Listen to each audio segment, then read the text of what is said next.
Welcome in, people!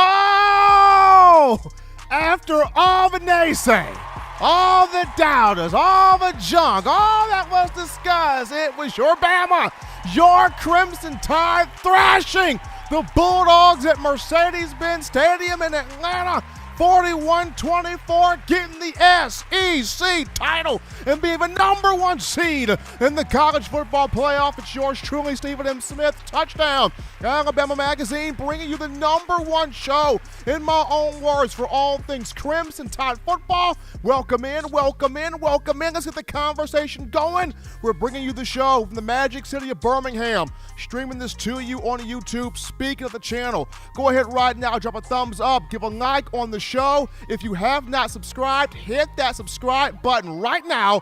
Get all your friends to subscribe so that way you can have all that you need, all that you crave, all that you want on your favorite program, that being Alabama football. Also, be sure to hit that. To have all those notifications turned on. Hit that little bell so that way you can get all those notes there. We also got you covered here on Facebook and Twitter as well. We're gonna get the super chats going early right now. How about George Stokes starts us off with that $4.99 in the super chats? Appreciate the love from George Stokes. And then Jimmy the Bad Man, Jimmy Man Clay, that $50 donation, showing us the love right now on the network. The daily super chat goes $75 daily. Super chat go. Appreciate you guys today. As you guys can tell, I am hyped up. We got a lot of stuff to break down, a lot of things to talk about and get into. No guest tonight, just me. I'm really disappointed right now that Will Anderson not a finalist for the Heisman Trophy. You mean to tell me Aiden Hutchinson over Will? What? No. But it happened. It happened. Bryce Young, though, kudos to him on getting this honor, this recognition. But we want to hear from you, the fans, tonight. Blow the phone lines up. Non-stop passion coming from you. And you can do this by calling 205-448-1358. Number to call in to let your voice be heard on the show, 205-448-1358. And one more time, 205-448-1358. I also got to say this right now. How about Alabama men's basketball? We talked so much about the football team beating Georgia. Nate Oates, Greg Byrne, if you can hear me, Greg Byrne, whatever Nate Oates wants, pay him. Whatever he writes down on the piece of paper, give the man the money.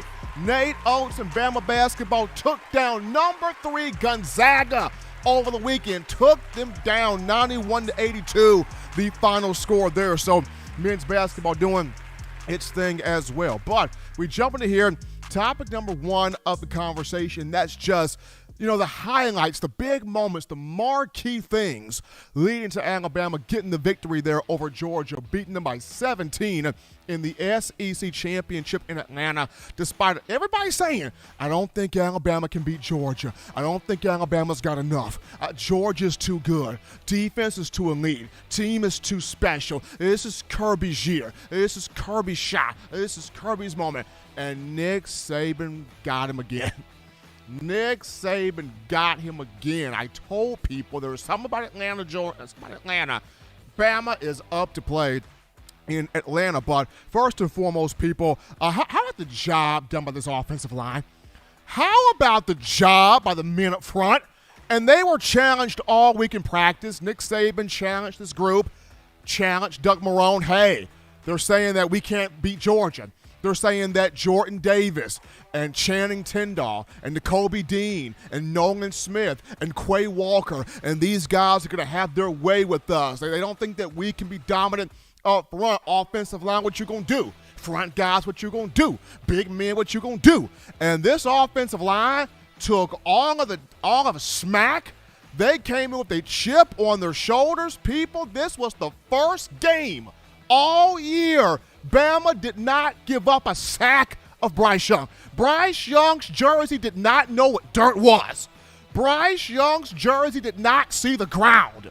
A big job by the offensive line. Left tackle to right tackle, everybody did splendid.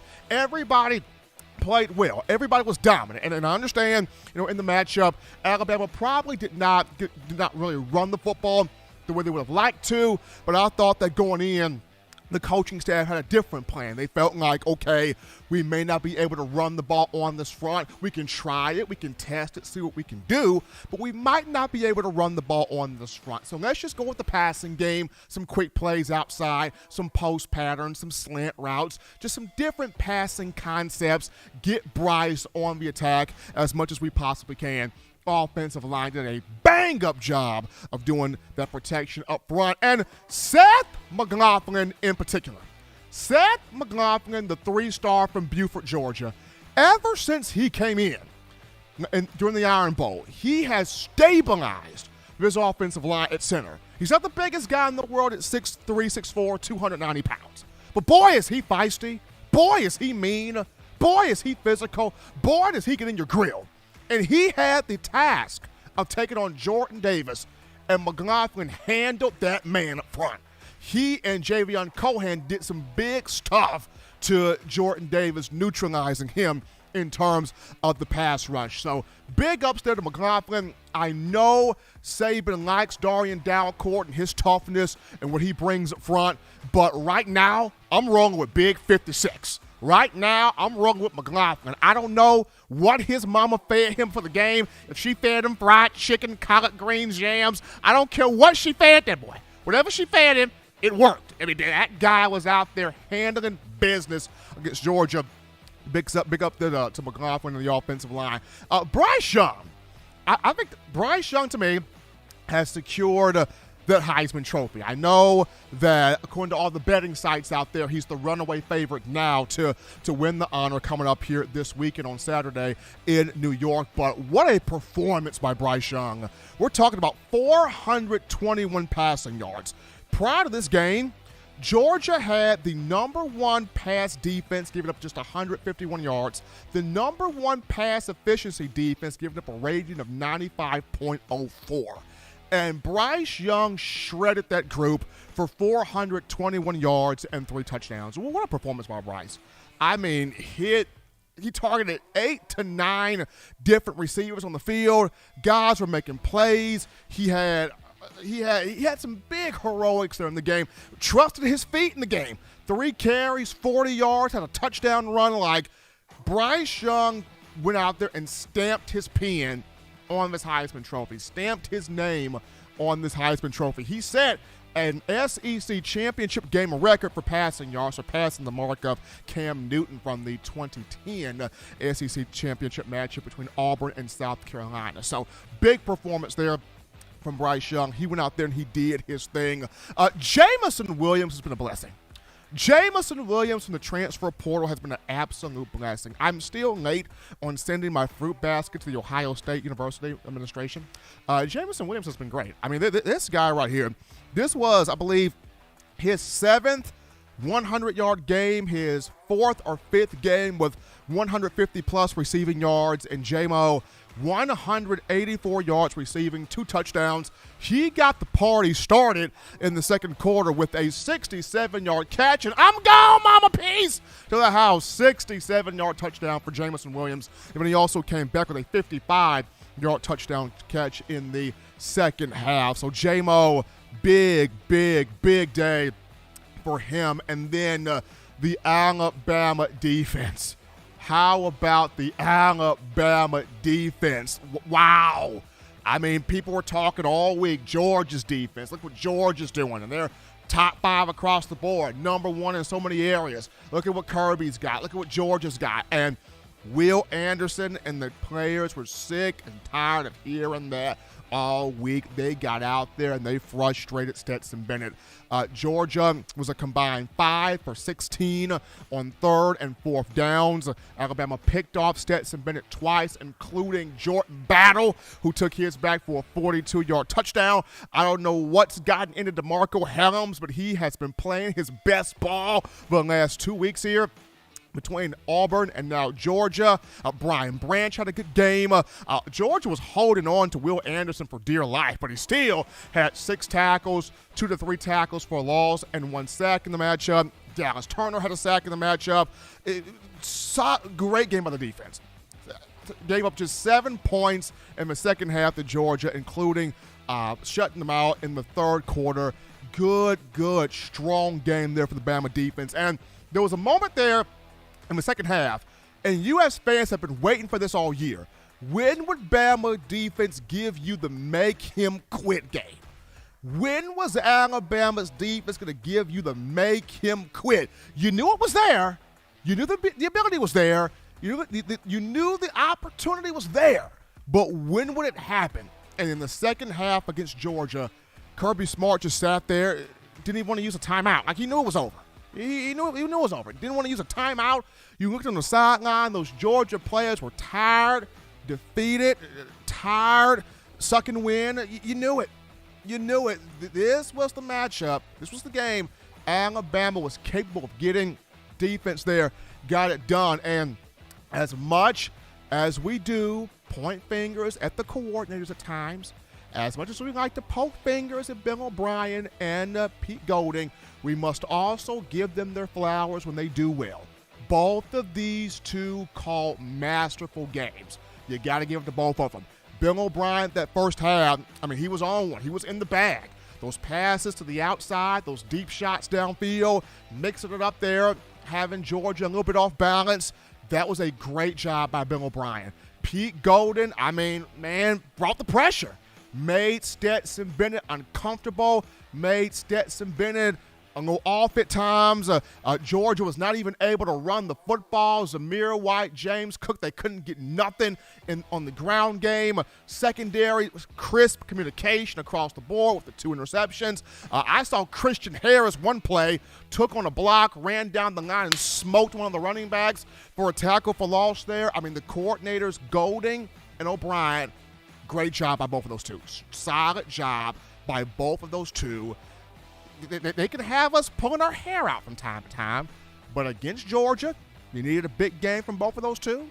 Both of those two did their job. But Crimson Tide getting that victory, that dominant 41-24 win over Georgia, punching its ticket to the college football playoff as the number 1 seed. We go to a break here, folks, on the show. Don't touch that dial. When we get back, we go to your phone calls, your thoughts, your tweets, your chats, your interactions right after this.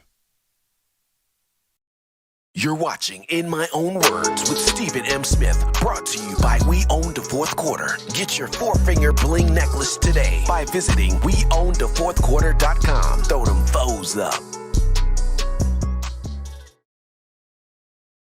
9 players have teamed up and released the Alabama Team Paper, which is a video yearbook they've put out for sale direct to fans. Now, for the first time, small dollar purchases from the fans can support the players as a group as well as a great cause, because $1 of every subscription payment is donated to the Boys and Girls Club of America. Be a 5-star fan base and support your team and a great cause with Team Paper. Check it out at teampaper.com/Alabama. Remember the taste of Grandma's delicious sweets? Emily's Heirloom Pound Cakes brings back those precious memories with just one bite. Each cake made from scratch. They make the perfect dessert to share with family and friends for any occasion, and ordering is easy. Visit emily'sheirloompoundcakes.com. Click the online store and shop. Then pick up your fresh cake at the kitchen in downtown Homewood. Order yours online at emily'sheirloompoundcakes.com. Emily's Heirloom Pound Cakes, making memories from scratch. Thank you for tuning in. Show your support right now by clicking that like button. If you haven't subscribed, hit the subscribe button now and enable all notifications to make sure you don't ever miss any of the best Alabama football news, notes, and information right here on Touchdown Alabama. We are back into the action here, folks, from the break of a number 1 form for Bama football news. In my own words, yours truly, Stephen M. Smith, Touchdown Alabama magazine, fresh off SEC championship. Bama going back-to-back, thrashing the Bulldogs 41-24 in Atlanta. We're going to get some super chats right now. How about Michael C. with that 100, that Ben Franklin walking up in here. Michael C., appreciate the love from you. Jimmy Clay is back in here again. This time a $30 donation from Jimmy the Man Clay. Willie351 is in here. And the super chats, Willie351, that's 777. Behind Willie351, we got Big Bill. Bill from New York, that $5 donation. Appreciate Bill. Behind Bill, we got Jay D Long with that $9.99 in the Super Chats. And behind JD, we got Therion Wright. Therion Wright there. That $4.99 in the Super Chats. The daily Super Chat going of $75 has been met because of you, our family, you, the fans, you, the passionate people of Crimson Tide football. We got one more here, Judd. I'll just put it up. We got George Stokes, another $4.99 from George Stokes. Appreciate him putting that in right there. We go to the phone lines now to grab your calls. Call segment brought to you by the Blue Wrench Gang, 205-448-1358. Number to call in, 205-448-1358. We grab this call here. You're live on the show. What's going on? How we feeling? State your name and where you calling from. Hey, Steve, how's it going, man? Going great, man, and yourself. All right, man. Sam Foster calling out of Dallas, Texas, man. I know you guys will be up here in a couple of weeks, man, at the AT&T Stadium. I just want to make an observational comment. And I know you got word, man, of the finalists for the Heisman Trophy, right? Right.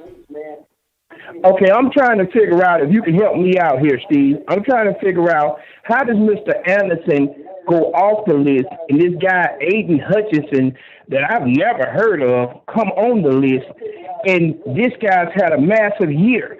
I can't understand it. Sam, I can't either. I mean, this is literally what the Bama Nation calls Bama fatigue. I literally feel like that is what's starting. That's what has set in. That's what has set in. Because if you look at Will Anderson, he's got more tackles than Hutchinson, 91-58. He's got more tackles for loss than Hutchinson. He's got more sacks than Hutchinson. When has leading the nation in categories become a bad thing? Will is leading the nation in sacks. He's leading the nation in tackles for loss, and that is now a bad thing? Yeah, and not only that, Steve, but Mr. Anderson leads all linebackers within the last 10 years. I'm talking the Bosa's, the Aaron Donalds, all these guys in college in the last 10 years, and he's done it mostly with less games played. So I look at it like this here, Steve. There needs to be a complaint department, man, for this situation as a whole. This is a travesty, man. This is absolutely a travesty. Even if you're not an Alabama fan, it's still a travesty, man, because you're dealing with the facts. I don't understand how they get that wrong. I don't get that either. Like that goes on the Heisman Trust. That goes on the Heisman Foundation. That goes on the Heisman Committee, because the award goes to the most outstanding, dominant player in college football. And Bryce Young has been outstanding and dominant for Alabama and in college football, don't get me wrong. But when you know what Will Anderson's going to do and you plan for him every single week and you still can't stop him, that's dominance on every sense of the imagination. We appreciate my man Sam from Texas there with that call. We grabbed this call. You're live on the show. What's going on? State your name and where you're calling from. Hey, Stephen, this is Michael from South Carolina. Michael, what's happening, man? Well, two questions. One, has there been any update on John Mechie? There is an update on John Mechie. Coach Saban talked about it yesterday. It is an ACL. It is a knee. Mechie is done for the playoff. He will not play in the playoff. Okay. And then leads me to my next question. Who steps up and replaces John Mechie? Okay, this is actually going to lead us into the second topic here of the show. But right now, it would be Trayshawn Holden and Ja'Cory Brooks. Those two will be interchanging at that position, at that X spot where Mechie plays. So Trayshawn Holden has experience there, but Brooks, big playmaker. So Mechie, Brooks, and Holden. But appreciate my man Michael from South Carolina for that call there. We grabbed this call. You're live on the show. What's going on? How we feeling? State your name and where you calling from. Hey, Stephen, this is Jim Gallagher out of Dallas, Texas. How you doing? Jim, what's happening, man? Well, I'm an old-timer, and I remember back in 1992, I believe it was, Alabama run into a team called the Miami Hurricane. And the media had the Miami Hurricane where they were unbeatable, just like Georgia was. Poor little old Alabama, they didn't even have a chance to beat that mighty Miami team. And my son-in-law, he was bragging on Miami and just to needle me, I think, mostly. And I said, we're going to win that game. And he said, no, there ain't no way you're going to beat that machine, that Miami machine. They're going to run all over. Man, they may put a 100 on you. That offense is unstoppable. And I said, let me ask you a question. How are they going to beat Alabama if they can't score on Alabama? Because I don't believe they're going to be able to score. Well, we ended up winning that game by 3 touchdowns. And we didn't have Saban back then, but we had Beebs. And we had a really good Alabama team, and that was enough. And I think the same thing happened Saturday night. But the way I felt going into this Georgia game, and probably like a lot of other people, if that offensive line could just give Bryce just one more second to get the pass off to those receivers, we had a chance to win the game. And if we could do that, and if we could get them into a scoring contest, which we did, we got out a touchdown, 2 touchdowns ahead, then they had no chance to beat us. So that the game was over at that point. When we got 10 or 14 up on them, there was no way that the Georgia offense could keep up with us. And that poor old boy in the middle, that big boy, Jordan Davis, I believe is his name. It's a 400-pound man. Our little old 290-pound man whooped him pretty good. And I don't know. I mean, they had to run that old big boy off about every 4 or 5 plays so they could give him oxygen. You know what I mean? Then they'd run him back in, and he'd stand around, get his ass run over. Then they'd pull him out again and give him oxygen again. So I don't know what the big deal was about him, but anyway, I've been beating on our offensive line all year, as you know, so has everybody else. And I want to eat a little bit of crow and say I'm really sorry, and I apologize to our offensive line because they won the game for us. There's no doubt in my mind that the right side, both sides of the offensive line, we whooped them at the line of scrimmage, and they won the game for us. If it hadn't been for their effort, we wouldn't have won it. Now, we got a team coming up that can be sneaky, and we can't sleep on them. If we sleep on Cincinnati, we're going to get beat. We're a better team. We're by far a better team. But they got a pretty good offense. They got a good quarterback, a good running back. We ought to know we recruited him. But anyway, if we sleep on them, we're going to allow us to get beat. But if we play a good ball game, we don't have to play our best. We play a good, solid ball game. The offensive line, I don't care who's in for receivers. Offensive line, they give Bryce that extra second or two, then we're going to win that ball game. But that's just my thoughts, and I'll let somebody else get on here. And I appreciate your show, Stephen. You're doing a good job, and appreciate listening to all the callers too. Absolutely. Jim Gallagher calling in, giving us his thoughts here from the Alabama-Georgia game. We take this call here. You're live on the show. What's going on? How we feeling? State your name and where you're calling from. Good evening, Stephen. Kevin, Dallas, Georgia. How you doing? What's going on, Kevin? What's happening? I have to vent for a moment. I have to go back as far as this past Wednesday, and I tried to be Australia as far as during World War II. I was trying to sit on the sideline and let everybody. But the thing that got me, Stephen, was 2 calls from Georgia. One was T and the other one was Fred. T, I don't know how old you are, Fred, but do you remember as far as Fat Albert and had the character named Mushmouth? T called your show talking about Georgia, talking about, Stephen, nobody can be but Jobber Bubba. If Georgia would stand on the field bubble, Alabama can't be but Jobber Bubba. And then what happened? Then Fred called the show talking like Edith Bunker from Archie Bunker show. Talking about, Stephen, Georgia's the best thing since sliced bread, Stephen. Georgia's the best thing since sliced bread. And what happened? Respect all, gentlemen, but fear none. And that's Alabama's mantra. Don't ever call TDA and say what you are going to do. After the fact, say what you did. Say what is possible of what you could do. But never say what you have done until it's been accomplished.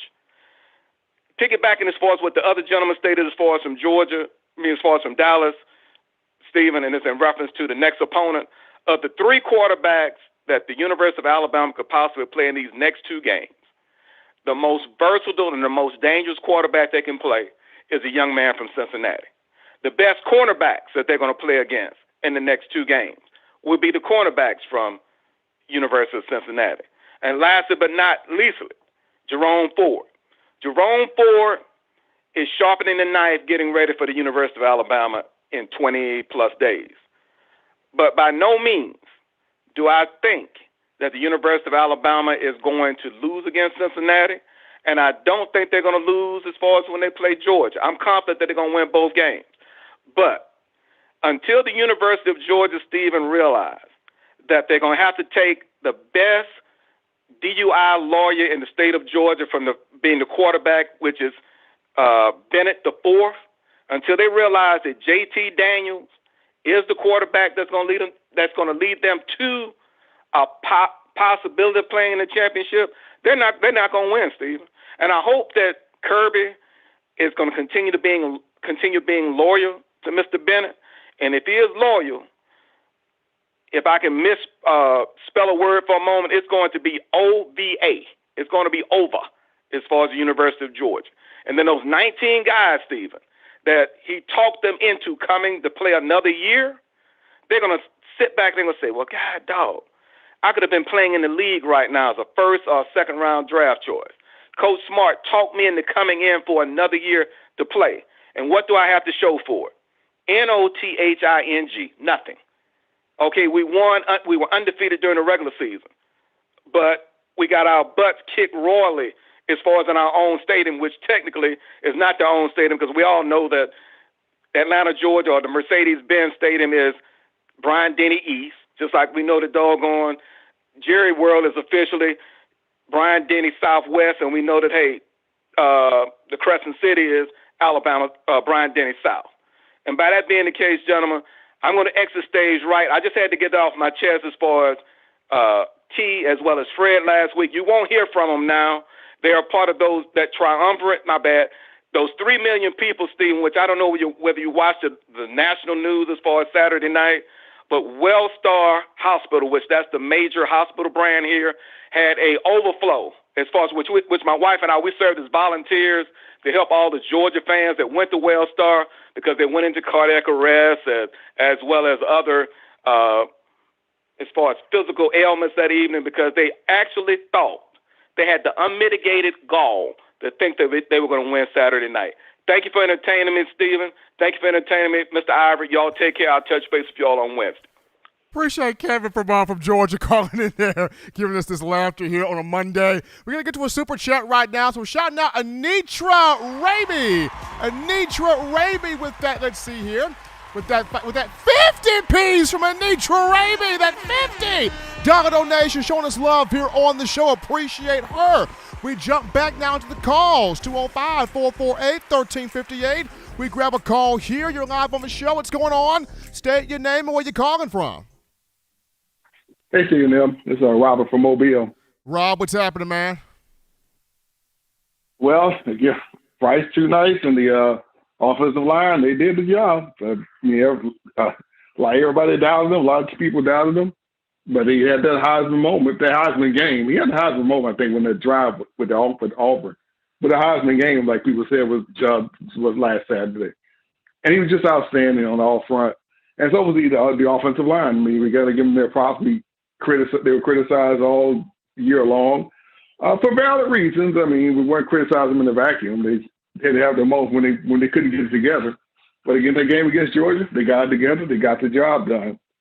And you know what? The makes the time you think about Nick Saban's dynasty, his current dynasty, is under Nick Saban's era, we've gone from Alabama having no Heisman trophy winners, or much less very many candidates, not that I can think of, to now to make Nick Saban's fourth.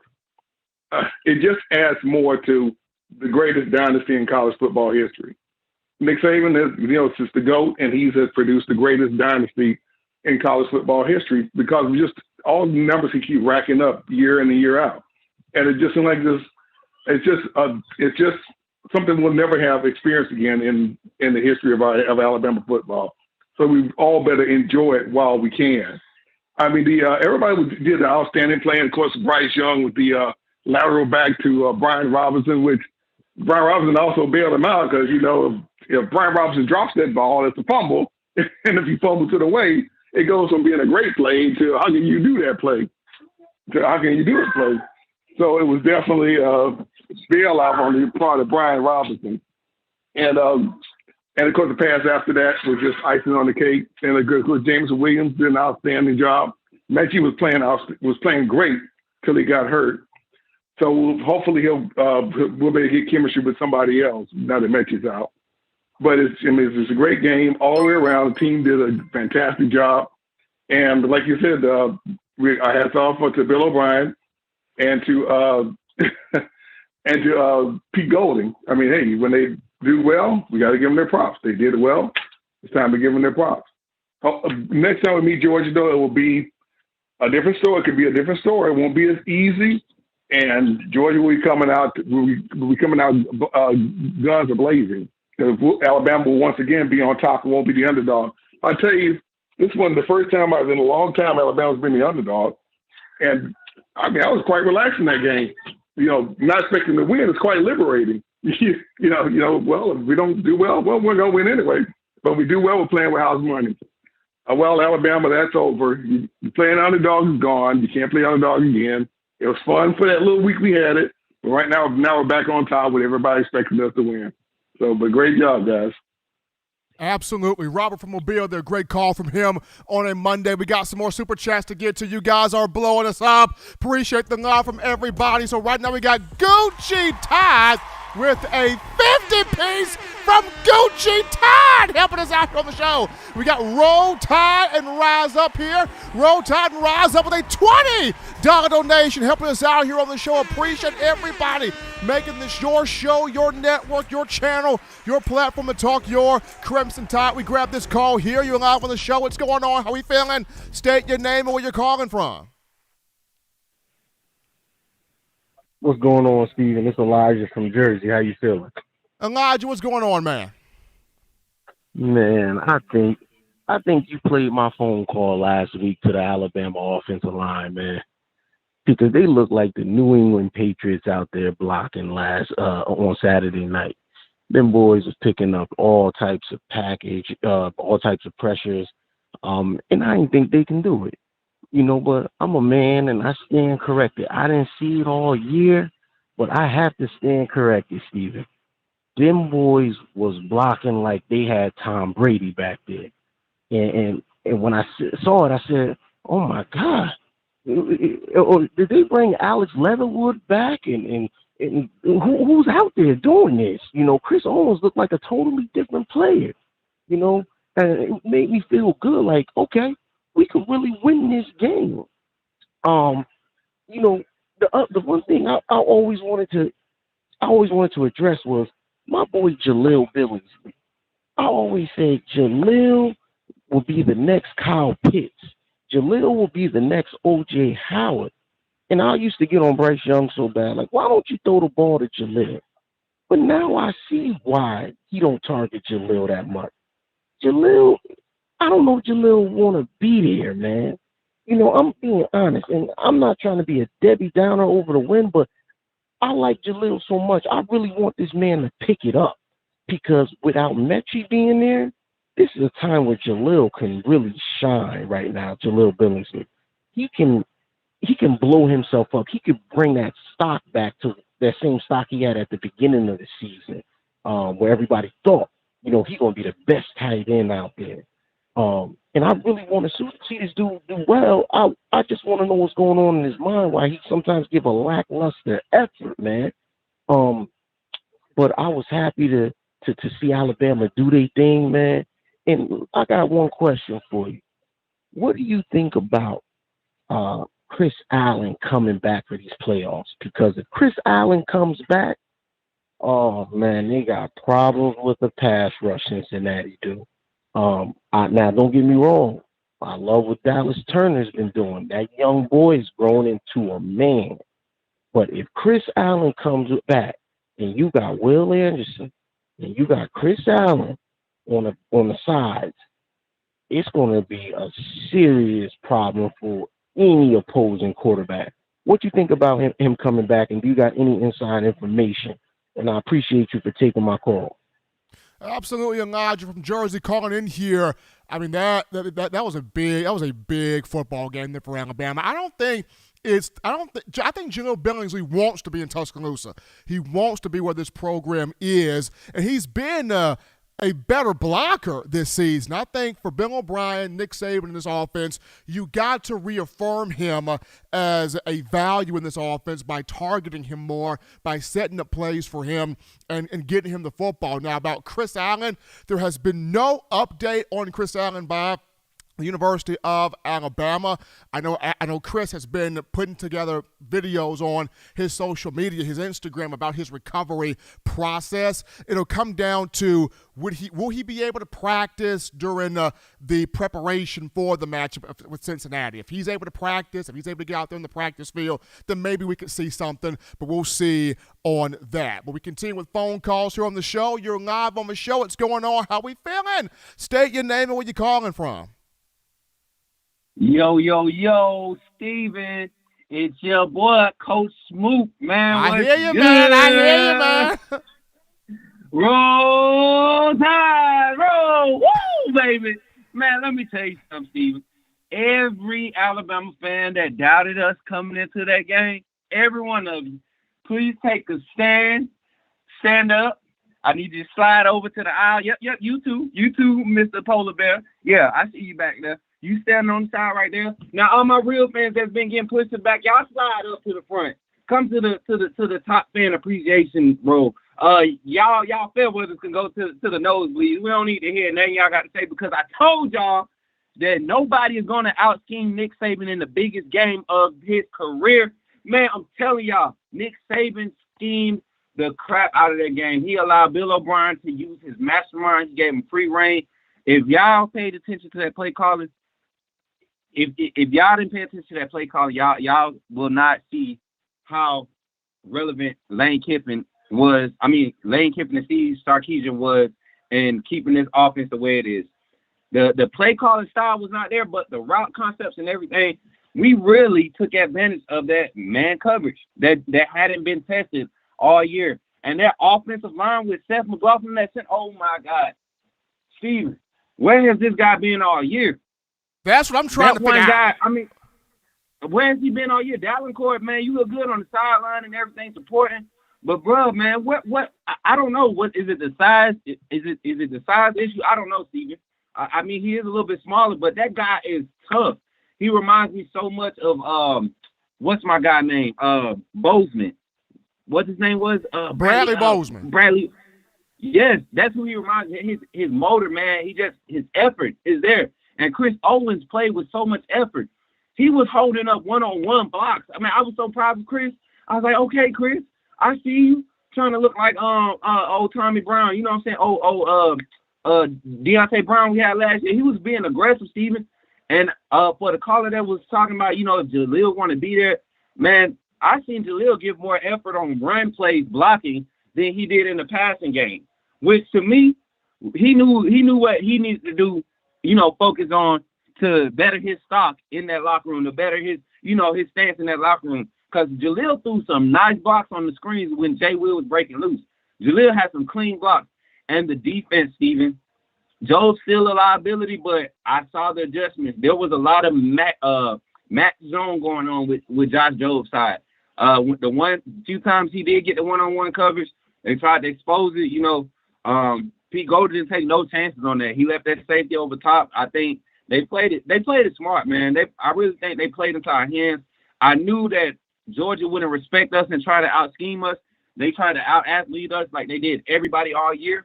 And the thing is, when you're playing against a team that is equally talented, you have to be able to execute because you're not going to beat a guy that's just as good as you. You're not going to line up across from him 70 times in the game and beat him every time. It's just not going to happen. You're going to have to outthink that player. You can't rely on your your skills. And Kirby Smart, he hasn't learned that yet. And honestly, Steven, everybody keep talking about we got to see Georgia again, this, that, and the third. Steven, the way we took them guys' heart, the confusion we put on that sideline, the confusion we put in the minds of that Georgia defense, who's been hearing all this hype, all this yummy rat poison, like Nick Saban said, all this rat poison. See, theirs was fatal. They let somebody lie to them and say that they were the best defense in the country when they hadn't played a complete offense all year. And the offense that they did play that tested them in Tennessee is in his first year with a new coach and a new coordinator. And they would have had it. Florida had them boys pinned. They were in the same type of game until the two freshmen made 3 costly mistakes right before the half. Gave them 18 points. And actually, the rest gave UGA 7 points. How do you get 4 pass interference calls on one drive, Steve? An underthrown ball. I don't care. The face guarding rule is there is no face guarding rule in college, Steve. They was trying to, keep it close, but my boys, they stayed tough. They stayed with it. They played with energy, man. And I'm just proud of that team, man. I'm proud of the staff. Bill O'Brien, hey, hats off to you, man. Hats off to you. Pete Golden, like I've been saying all year, Willie 351. We got to stick by my boy Pete, man. He called the game of his life again. Come on, man. Hey, roll tide, Steve. I'm out of here, bro. I'm out, man. I got to go. Senator Heisman, give us that call here on the show, 205-448-1358. The number to call in to let your voice be heard, 205-448-1358. We grab a call here. You're live on the show. What's going on? How we feeling? State your name and where you calling from. Stephen, Bill from New York, and I'm feeling good. What's going on, Bill? Well, I just want first, we know that Will Anderson's the best player in the NCAA, best defensive player, and I'll go a step further. If he was draft eligible this year, I think he might be picked first. He's just that good. I don't know why he was shunned.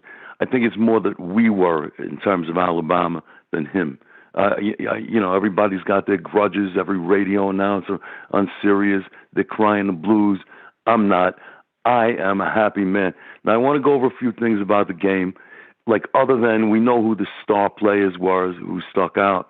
Billingsley, he just kept hitting people, and he threw crucial blocks. Didn't think he had it in him, I'll be honest.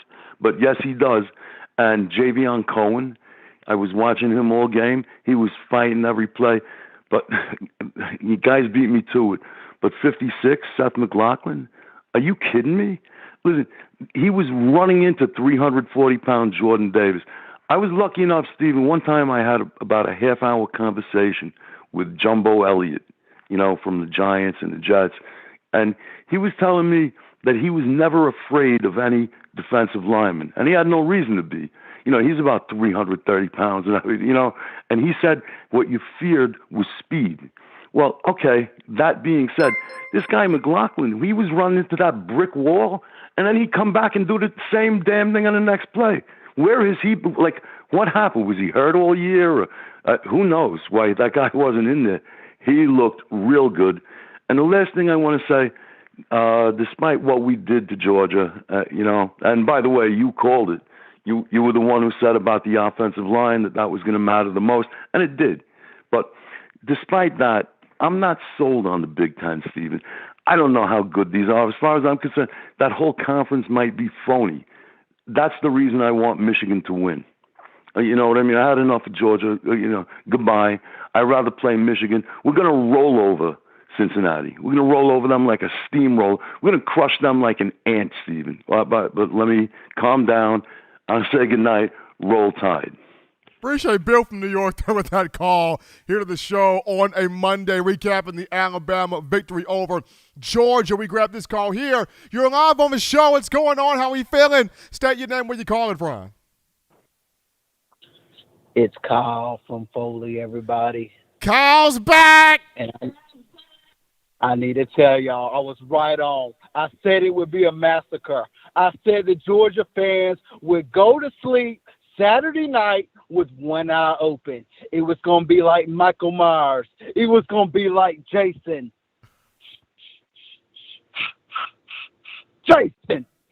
was a massacre, Mr. Smith. Georgia didn't have a chance. Georgia will never have a chance. I've been to every Alabama and Georgia game since 2008. I have not lost to Georgia. Nick Saban hasn't lost to Georgia, and it's not going to happen this year. Michigan is going to beat Georgia. Georgia is psychologically, they're just not going to be there. That game, Saturday night, took it to Georgia. They don't have elite receivers. Alabama did not have to worry about any of the receivers. None of the receivers can beat anybody one-on-one. Michigan has a great defensive line. They're going to put pressure on the quarterback, and they're going to send Georgia packing. They're going to send them running back to the house. Them dogs are going to be on that bus to the airport, and I hope they're playing the movie All Dogs Go to Heaven. It is over for Georgia. They thought they were on the mountaintop until old St. Nick got on the mountaintop and kicked them bums right down the damn mountain. When it comes to college football, it's Alabama, and then it's everybody else. Period. Kyle from Foley every single time. If I had half the energy that guy has, I think the world would be an incredible place. Appreciate Kyle from Foley calling in 205-448-1358. We grab a call here. You're live on the show. What's going on? How we feeling? State your name and where you calling from. What's going on, Steven? This is Delvin from Chicago. What's going on, man? Hey, man, let me tell you something. You should go on ESPN. I'm tired of all the ESPN and all the sports announcers hating on Alabama. Joey Galloway, Skip Bayless, Boogie McFarland. It's like everybody's against Alabama. I'm starting a campaign to get you on ESPN so you can get the haters and protect Alabama against all of the haters that's on ESPN. And let me tell you something else. I don't want Alabama fans to get too hyped. We've never played Cincinnati, so we don't know how they're going to come at us. We haven't won the big chip yet. We want the big chip. Yeah, we won the SEC championship. That was nice. We beat Georgia. That was nice. But this is what's expected of Alabama. But we want more, man. We want to bring home the national championship. So let's stay focused on the goal. We haven't achieved it yet. And one last question before I get off the radio. What's going on with Malachi Moore? He used to be out there starting. I haven't heard his number called. I don't see him on the field anymore. I'm out, Steven. Appreciate that call right there. I don't know if Malachi is battling an injury or what the case may be. I know he has not been himself. He has not been the type of player he was as a freshman. He's had some good moments this year, but he may be battling through something. I will try to figure that out at some point, but that would just be my thoughts there on Malachi Moore. Appreciate the call right there. We go to this call here. You're live on the show. What's going on? How we feeling? State your name and where you calling from. John from Kentucky. Thank you for taking my call, Stephen. And I got 5 words to say: yummy, yummy, yummy, yummy, yummy. And Roll Tide. The center McLaughlin, he reminds me a lot of Ryan Kelly. Similar statue, about the same size. I think that he was the chemistry we were missing on that O-line because we had the talent there, but he reminds me a whole lot of Ryan Kelly. If people are talking about comparisons, Ross, I know, people don't compare, but he reminds me of Ryan Kelly. He really does. Roll Tide, thank you for taking my call. Absolutely. I can see that. McLaughlin, reminder of Ryan compared to Ryan Kelly. I can see that. I mean, both guys highly intelligent, both guys extremely smart, and at that center position, you've got to be the nucleus to bring everybody together. And we saw that with Ryan Kelly. We saw that with Barrett Jones. We saw that with Landon Dickerson last season. So McLaughlin, he's got that ability to kind of bring everybody together up front, even as a young guy on the offensive line. We take this call here. You're live on the show. What's going on? How we feeling? State your name and where you calling from. Hey, Mr. Smith, it's Jalen here in Tuscaloosa. What's going on, man? Hey, man, I told you. I tried to tell you. But going 2 things. Number one, I hate that we lost John Mechie, but I feel like we're going to be all right. But who do you see in the next coming weeks to step up big time for us during the college football playoff. So without John Mechie, Alabama's looking at Ja'Cory Brooks and Trayshawn Holden. Trayshawn Holden will get out there more so first because he has more experience, but according to people I've spoken with, Ja'Cory Brooks has just shot his way up to one of the best receivers in that room in terms of his body style, in terms of his route running, his speed, his catching ability, and just his confidence. I think the only thing that's kind of holding Ja'Cory back a little bit is he doesn't quite know all of the playbook, but from talking to people close within that team, they gave me a comparison. They said Ja'Cory Brooks right now as a freshman is kind of similar to what Devontae Smith was as a freshman in 2017. So I would watch Holden and Brooks. All right, my second question is this. We're focusing on the next man up. We're not going to think down the road. So for Cincinnati, how do you see us trying to defend some of their best targets like Alec Pierce, number 12, and their big tight end, who I feel like is going to be in the NFL soon, Josh Wow? Well, the best thing for those two is definitely you got to man both of those guys up. I think play some of the same things you did against Georgia, now that matchup zone there, but it's all done through Desmond Ridder, the quarterback. This guy is a very talented athlete. He's got 6 rushing touchdowns on the year. Big-time arm throwing the football. Luke Fickell has done a great job coaching him. So if you can get to Desmond Ridder, you can affect that timing for Cincinnati. Appreciate that call right there on the show. We continue with calls here, 205-448-1358. Number to call in to let your voice be heard, 205-448-1358. We take this call. You're live on the show. What's going on? How are we feeling? State your name and where you calling from. What's going on is Uncle Charles, man. Uncle Charles is in here. Yeah, I'm in here, and now I got something to say. I had been hearing it all week long by the announcers. Oh, Georgia was just going to run right over us. But you know what I did? I got up Saturday morning, and I grabbed my Alabama T-shirt. My wife washed and pressed and everything, and she said, "You sure you're going to go out the house with that hat on?" I don't want a hat so long, it just said ALA, Alabama. Well, since my wife was giving me so much trouble about it, I just took an ink pen and put Bama right behind it. Alabama, so you should know what it is now. I didn't care about all that. Let me just say this. I said this. What did I say 2 weeks ago? I said, leave Nick Saban alone. And then we said, mirror on the wall, who's the ugliest witch of them all? Me, I tell you, me. Not Nick Saban get to look in that mirror and say, mirror on the wall, who's the greatest coach of them all? Me, I tell you, just me. And I want people to understand something. Now that we don't drug Georgia, and you know I told you a long time, I said, I got my own personal reason why I don't like Georgia, and I know they don't like me, but they can't do nothing about it. Why? Because they're over there and I'm over here. Well, here comes Cincinnati come calling. And we're not going to take them lightly. We're going to take them just like we took Georgia.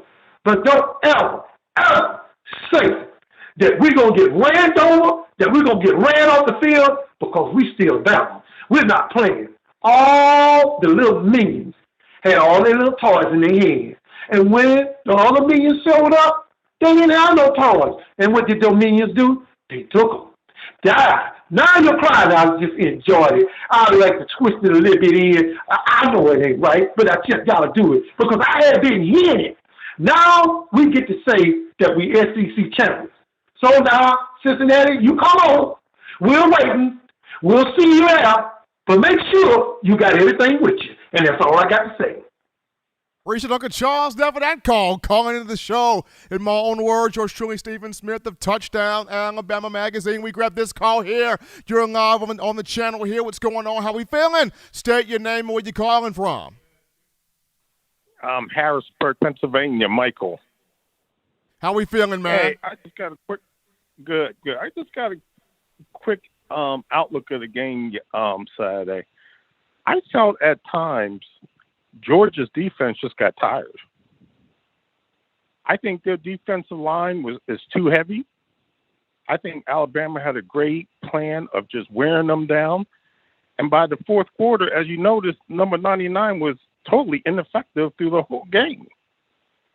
And I think that goes, once again, with Saban knowing how to take players and put them in the right position and how to work them, so where we end up taking those players and just wearing them down. And by the fourth quarter, Georgia's defense looked pitiful to me. And I think one thing we need to be careful, though, as Alabama fans, we need to make sure that we're prepared and that we're ready, that we still have 2 more games left. You know, we got to beat Cincinnati. I think we will, because I think Cincinnati's strength of schedule is very weak. I also think that when we play Michigan, yes, beat Ohio. But Ohio, if you really look at them, I think their strength this year as a team was very weak also. And I think Cincinnati is going to be surprised with our quickness and our strength and then our backups. Because Cincinnati doesn't have as many backups as we do. We replace one with another starter. We place another one. I mean, our third string people are starters in other leagues. On other teams. So Cincinnati needs to be ready. Thank you. Absolutely. Going to be a great, great game down there in AT&T Stadium, Jerry World, Arlington, Texas, between the Crimson Tide and the Cincinnati Bearcats, the Goodyear Cotton Bowl on New Year's Eve. I think that kickoff is 2:30 p.m. Central Time. ESPN, either ESPN or ABC will have the call there on that game. We take this call here. You're live on the show. What's going on? How we feeling? State your name and where you calling from. Excuse me there, man, there, Stephen. This is William up here in Iowa. What's going on, man? I'm just feasting on this here old dog bone here. This old dog leg here. Sure is good, man. But honestly, yeah, it's I like the Uncle Charles. All I got to say is amen, brother. Amen.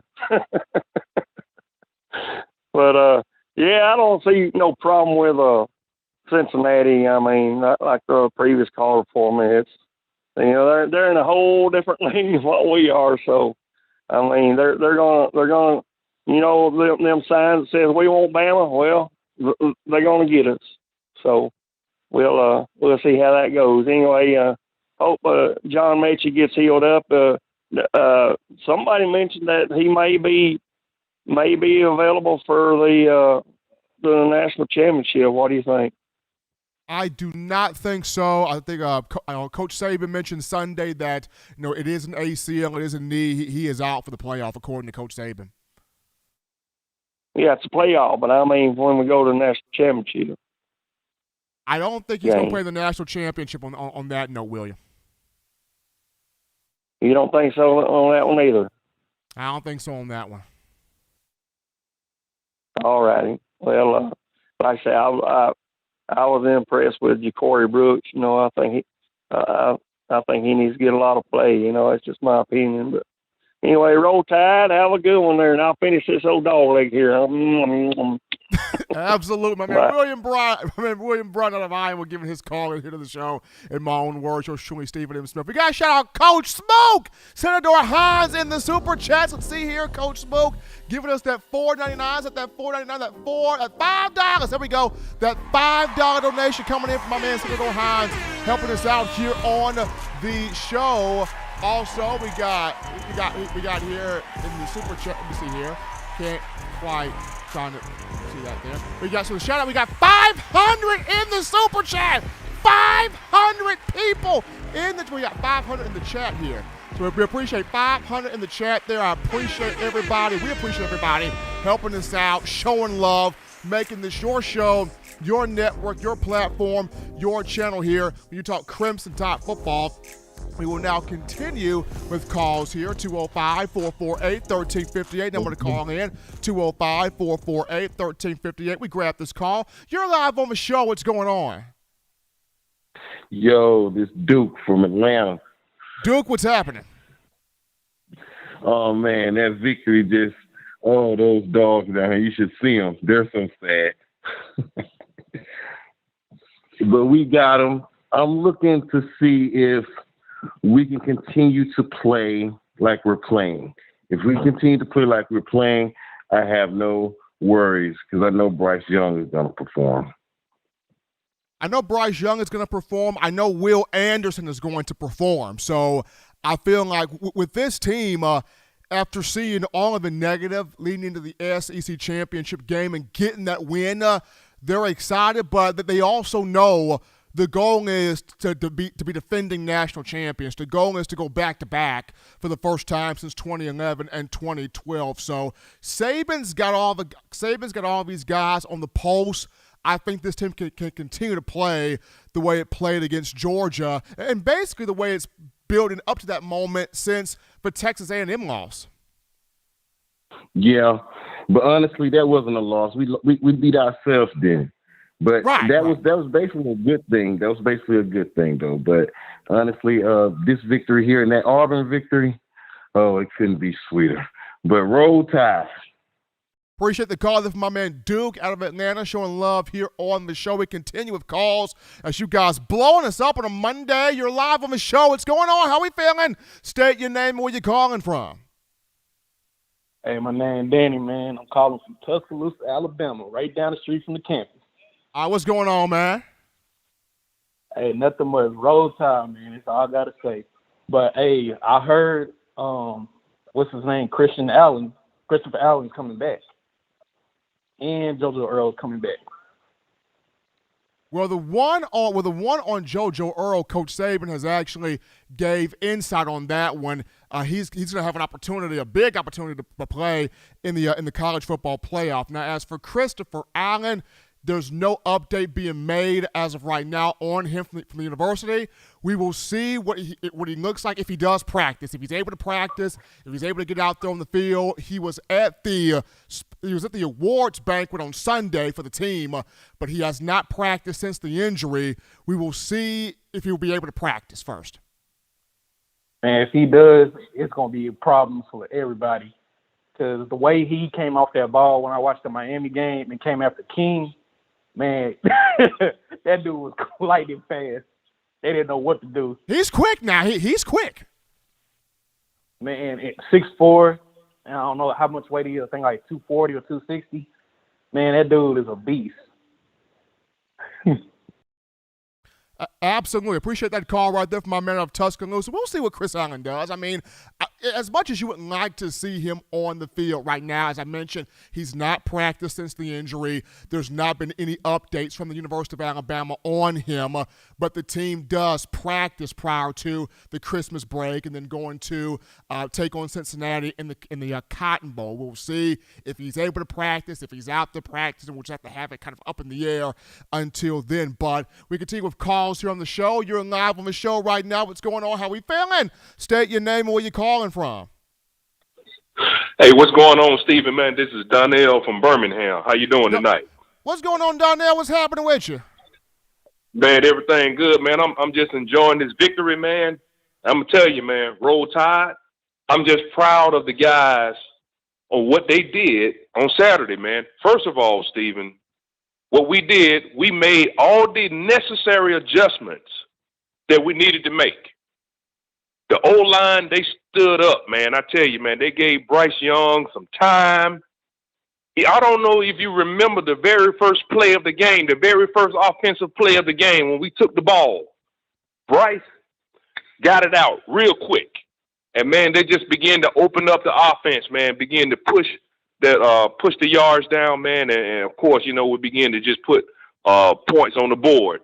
But, man, I'm proud of the guys, man. The O-line stood up, gave Bryce some time. Man, I was so proud of those guys, man. The guys have enough time. I don't know if you remember that play, man. Bryce was standing in the back. He had enough time to point to Metchie and say, hey, I want you to go this way.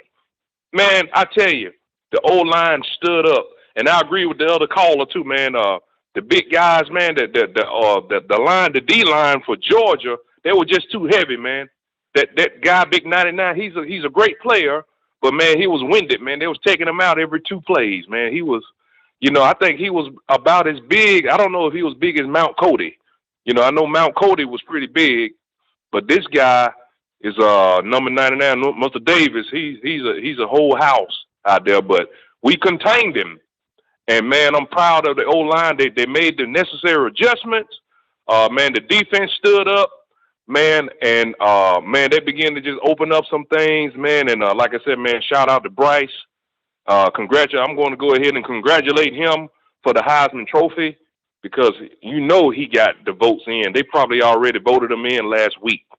But shout out to him, man. And I'm glad that's what's going on, man. And I tell you, Coach Nick Saban was right, man. The Tomcat, the Eagle 7, and all of the rat poison that was fed, man, the decon, man, they ate all of that rat poison. And, man, it began to set in right after the second quarter. And I tell you, man, the tide rolls. So I'm proud of the guys, man. Just go ahead, Stephen, and get your ticket ready to get ready to fly out there to Dallas, man, and take care of that at the pool at 3:30, and ESPN will cover that. ESPN will cover that, not ABC, but ESPN. So roll tide, man. Thanks for taking my call, Stephen, and hopefully, man, we'll see a victory, man, in this thing. Roll tide, man. Absolutely. Appreciate Darnell from Birmingham with that call and even giving me some confirmation there on the network doing the Alabama-Cincinnati games that will be on ESPN. I'll be on the ESPN channel right there. Appreciate that. We continue with calls here, 205-448-1358. Now I'm going to call in, 205-448-1358. We'll take this call. You're live on the show. What's going on? How we feeling? State your name and where you're calling from.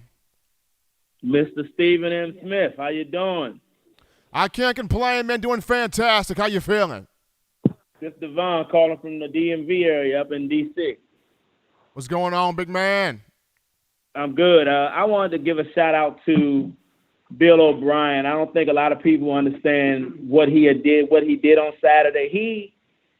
He has a real knack for this because he coached with the Patriots. He decided that with the ability that they have defensively up front, the way you beat a defense like that is to get the ball out quick. So you make the short passing game your running game. And then that opens up everything else. And I told people all year they've been talking about he doesn't know what to do. He coached against defenses like the Ravens and the Broncos when they were really good on defense and the Steelers. And he beat those teams just like he beat Georgia the other day. So I wasn't worried about Georgia because I knew a veteran with his background, his offensive acumen, his ability to dial it up and know how to attack a defense that is built great in the front seven, but their back four hasn't been tested.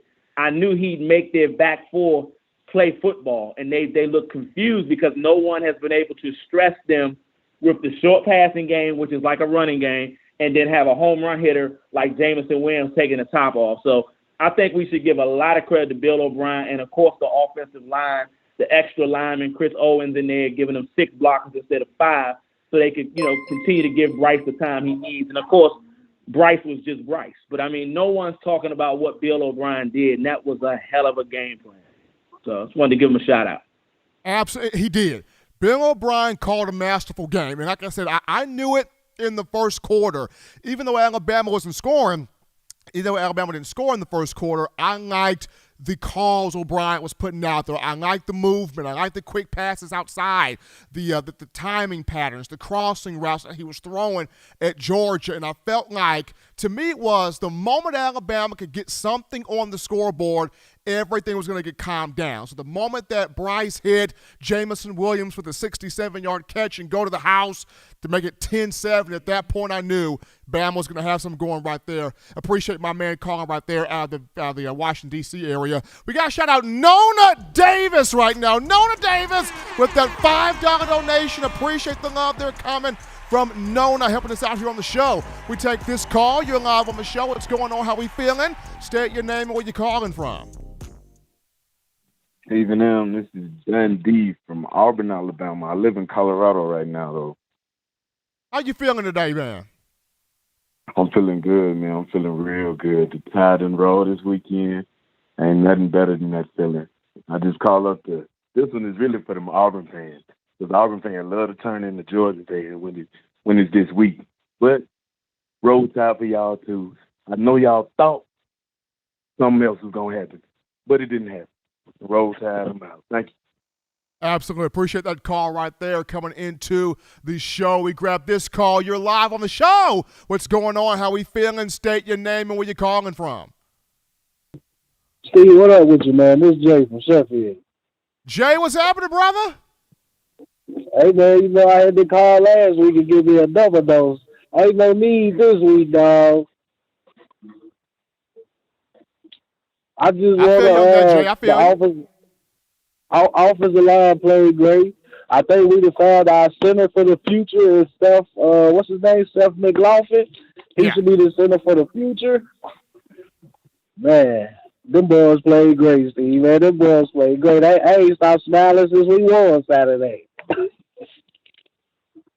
I mean, Jay, I think all the Bama Nation right now is just proud of this team and how proud they performed. And absolutely, if we were to start spring ball right now, you would have to have Seth McLaughlin penciled in there at that center position. Now, is there somebody else that can challenge him on that roster? Maybe, but you would at least have to start spring ball with Seth McLaughlin on the roster. Absolutely. I feel like another thing, Steve, I feel like Bama Nation, we need to apologize to our players, not the coordinators, because they've been up and down all week. We need to apologize to our players, because y'all was wrong for doubting them boys, and I was the only person calling in all week saying that we still the big dog. And we went out there and proved that we the big dog, and everybody needs to go out there and apologize to them boys. Roll Tide, Steve. Roll Tide. Back-to-back SEC champ, back-to-back Natty, back-to-back Heisman. We back-to-back in everything, baby. Jay from Sheffield there with the call, helping us out here on the show. Appreciate everybody for checking us out today, for donating in, calling in, writing in, making this your show, your network, your channel, your platform, your place for Crimson Tide football. We're going to go to a quick topic right here, and that is on one Bryce Young, the sophomore quarterback for Alabama. He is one of 4 finalists that will be headed to New York City, baby, for the Heisman Trophy presentation. Bryce Young joins C.J. Stroud of Ohio State, Kenny Pickett of Pittsburgh, and Aiden Hutchinson of Michigan. So Bryce Young, who's had an incredible year, over 4,000 yards passing, 43 touchdown passes. The guy stands in the top 10 in just about every major statistical passing category. Kudos to Bryce. He deserves it. Young man will look to become the 4th Alabama player of the Nick Saban era to carry home the coveted Bronze Award. We're going to take a break right here on the show. Don't touch that dial, folks. Callers, hold through the next 10 minutes or call back in the next 10 minutes. When we come back, we break down the updates for Alabama, the injury updates going into the game against Cincinnati, and who will be the players that need to step up. We'll talk about it after this.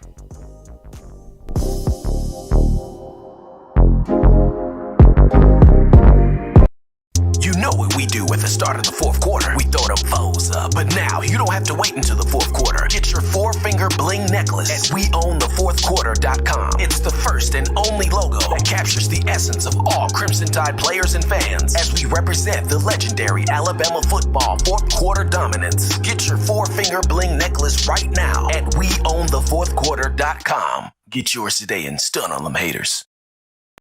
Touchdown Alabama Magazine is Alabama football's premier publication. A subscription to Touchdown Alabama Magazine is the perfect gift for any Alabama fan. For exclusive news and information, recruiting updates, a free annual print magazine, and more, go to touchdownalabama.com and click join. Only $7.95 per month, or pay $74.95 for a full year subscription. That's a yearly saving of $20. Go to touchdownalabama.com today and roll Tide.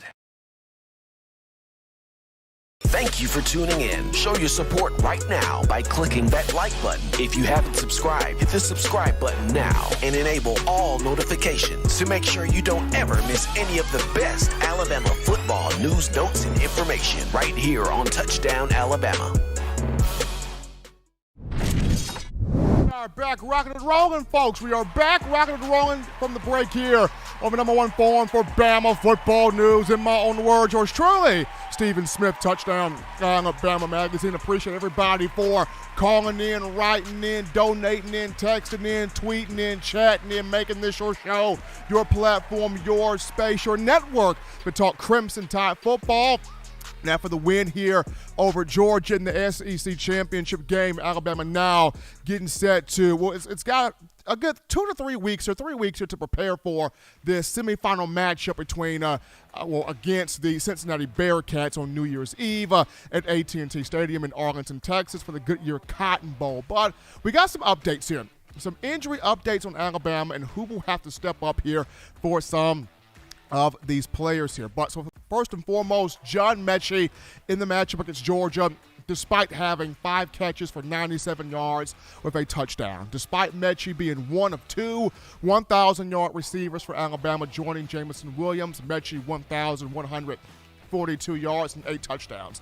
Despite John Mechie having 4 100-yard games on the season, he sustained a knee injury in the second half of the matchup against the Bulldogs. And at first, it looked like it would not be anything too serious. I thought it would maybe be a knee sprain or a hyperextended knee because he didn't run into anybody. Nobody tackled him. He kind of just was running, and then he just stopped and fell and just grabbed his knee. I don't know if he planted wrong or if he planted awkward, whatever the case may have been, but he was on the ground, obviously in pain. Was helped to the sideline by the Alabama training staff. According to Coach Saban on Sunday, it was serious. It is an ACL. It is a serious knee injury.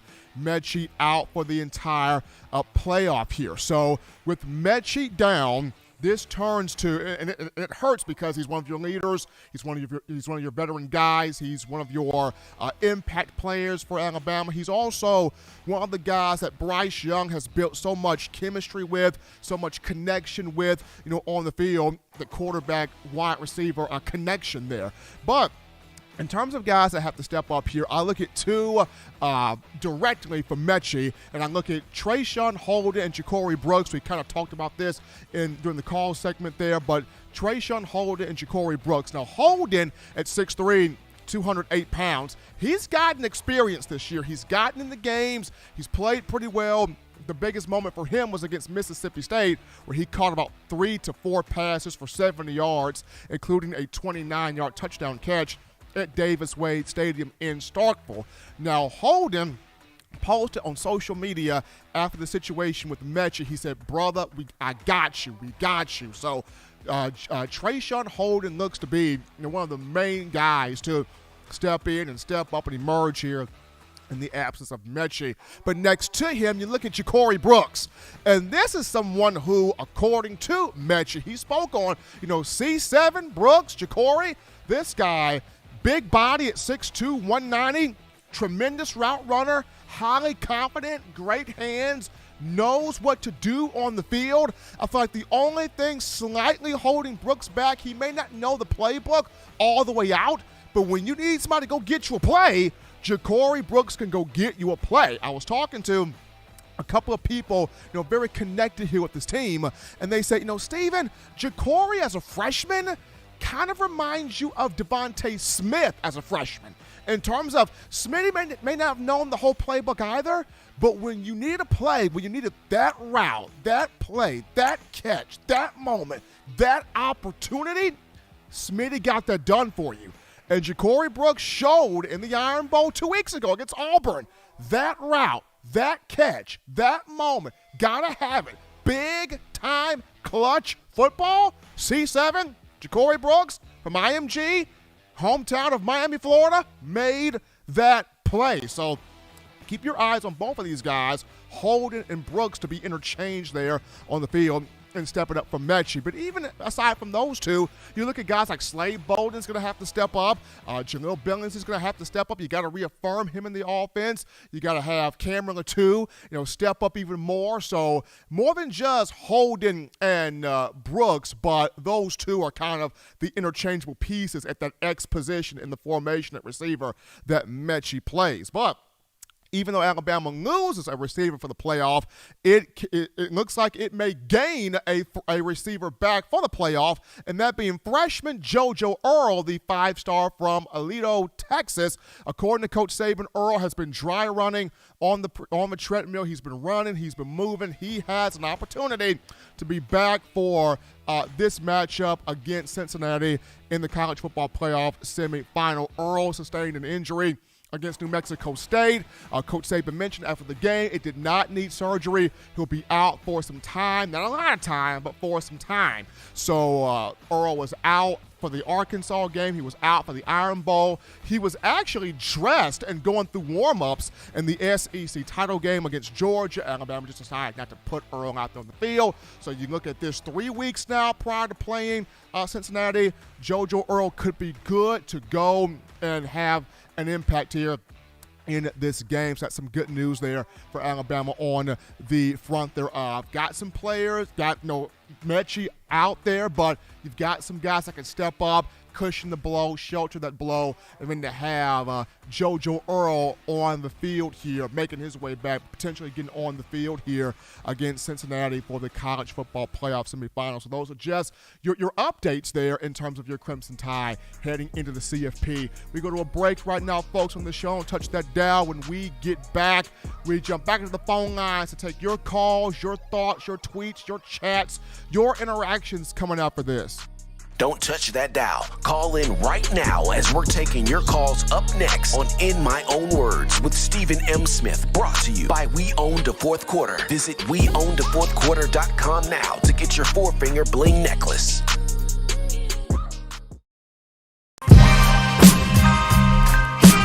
This is Chris Rogers, 2009 national champion. You are listening to the baddest, when I say the baddest, sports show in the state of Alabama. In my own words, yours truly, Touchdown Alabama Magazine. Don't touch that dial. Every sports fan deserves the proper representation. Whitwell Sports introduces to you the Title Towel. Wave that Title Towel in the air like you just don't care in support of Nick Saban and the Alabama Crimson Tide. Only $9.99 and it lasts a lifetime. Head on over to WhitwellSports.com and get your Title Towel today.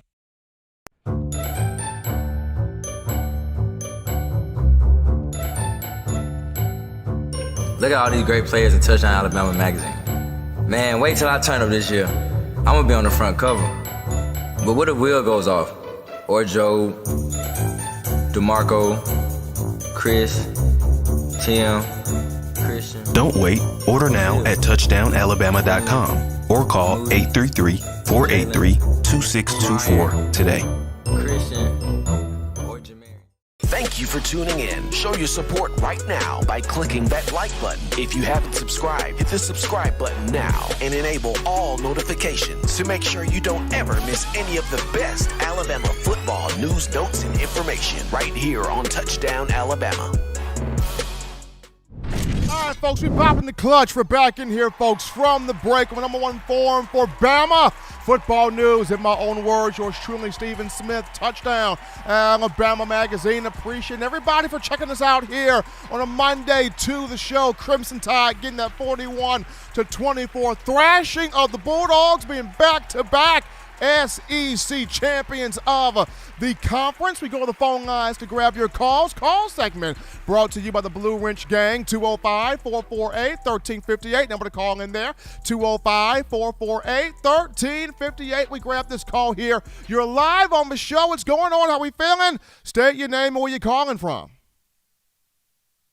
What's up, Stephen? It's Jamore from Montgomery. What's going on, my man? How you feeling? I'm on cloud nine, man. Bama, we get it done again. Never count out Saban. That's what Will Anderson said, man. You never count out Bama. You never count out Coach Saban. You never count out that team. This team just has a never die feeling to it. Most definitely, most definitely. When will Georgia learn y'all can't beat us with Stetson Bennett? I mean, you have JT Daniels on the bench, but that's what they want to do. I mean, Kirby's lacking on that one, but I feel like we played a really good game. A couple questions for you. Do you feel like we're going to end up playing Georgia again in the national championship? Do you think anything's going to be different if we play them again?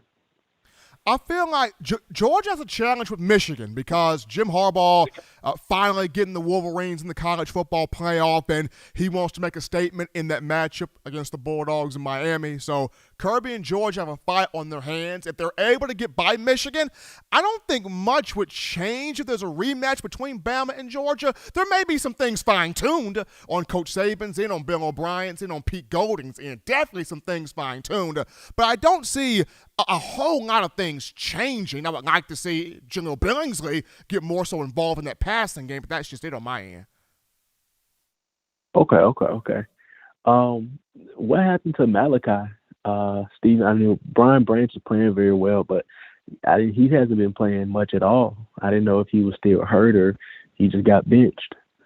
I'm not sure. I'm not 100% sure on Malachi Moore. I will do some digging there. He could be battling through some things. I don't know, but I will definitely do some digging on that front.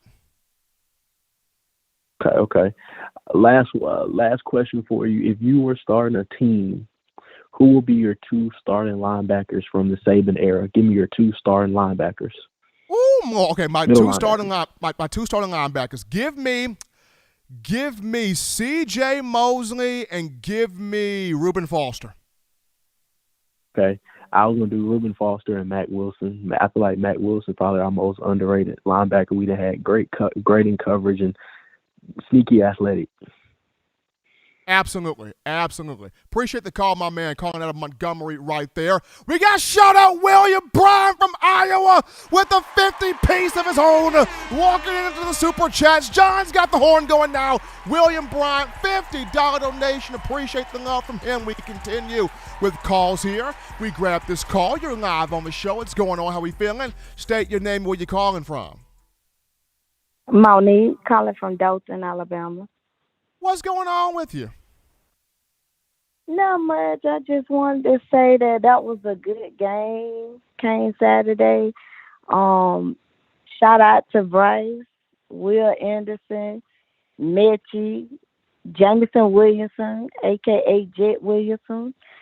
Shout out to Nick Saban. And you know what? Shout out to even the social media, even the media, because, I mean, like Nick Saban said, with all that rat poison, they literally put Alabama and Will Anderson, quote-unquote word, D3.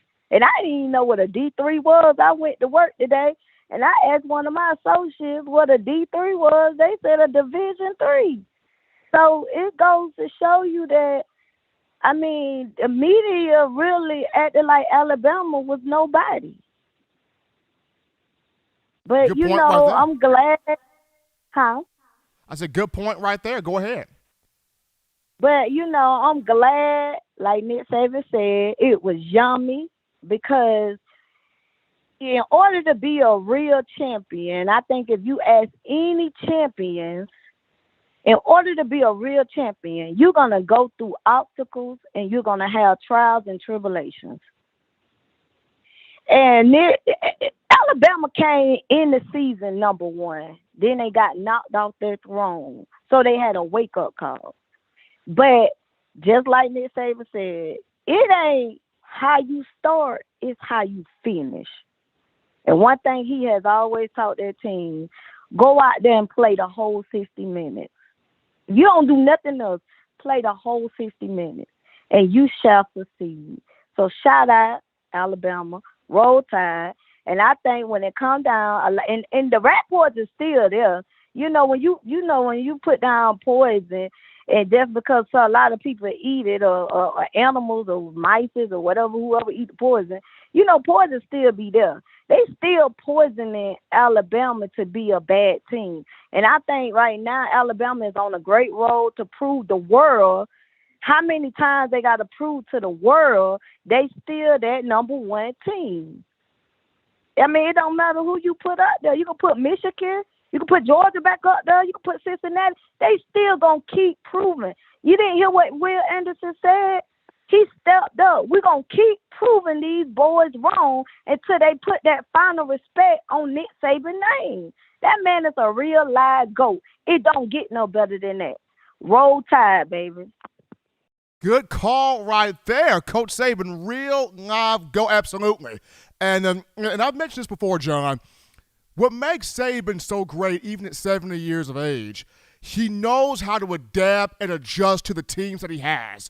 He knows I can't have the same coaching with guys like Julio Jones and Mark Barrett and Mark Ingram. I can't have that same coaching with these guys here. I got to adjust and adapt to what is it going to take to pull the most out of the guys I have on this 2021 team. And Coach Saban is pulling everything, maximizing the potential of this group right here. We continue with calls on the show, 205-448-1358. Number to call in. We grab this call here. You're live on the show. How we feeling? What's going on? State your name and where you calling from. This is Justine Atkins, calling from Birmingham, Alabama. Calling to say, Roll Tide.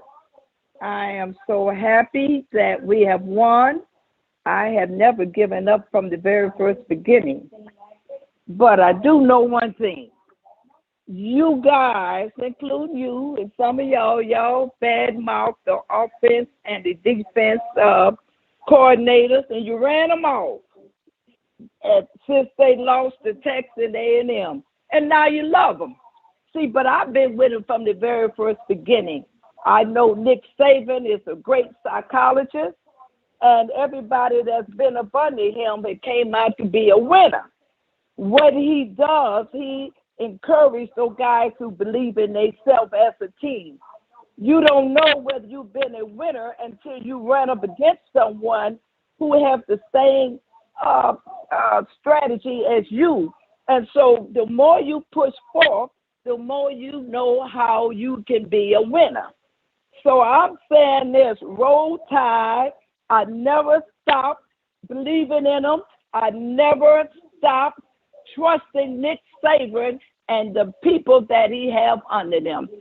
Shout out to Kool-Aid. I watched Kool-Aid make some great moves, and he stopped a couple of touchdowns. So the whole team did great. Roll Tide, I'm looking for them to win this championship, and I'm looking for them next year when they'll be a team for 2 years to win for the next 3 years.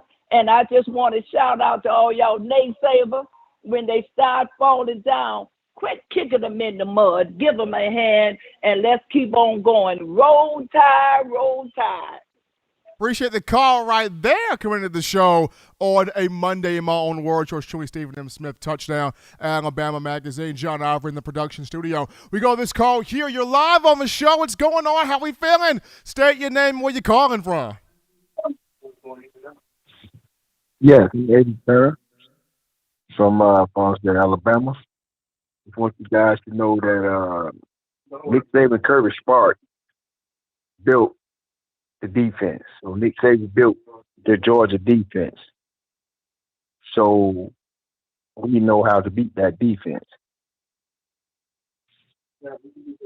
This is true. Appreciate that call right there coming into the show, the thoughts that he had right there. We take this call. You're live on the show. What's going on? How are you feeling? State your name and where you calling from. Yes, this is Chad from Madison, Alabama. Chad, what's going on, brother? Nothing much. Just enjoyed the 2 games from Alabama this past Saturday. Enjoyed both of them. Absolutely. Absolutely. This is just me, in my opinion. I think the football team inspired the basketball team to win on Saturday. They did. And like I mentioned early on in the show, if you are Greg Byrne, whatever Nate Oates is asking, pay the man. Pay the man. Because for this team to go out there and take down number 3 Gonzaga, and to see the production that Jayden Shackelford had and Charles Bediako and J.D. Davidson's a high-riser, Javon Quinterly, this is a Final Four potential team right here. I think they woke up from that Thanksgiving Day loss to Iona. I think they did too. Just like Alabama football team, they woke up from the Texas A&M loss saying, we can be beatable.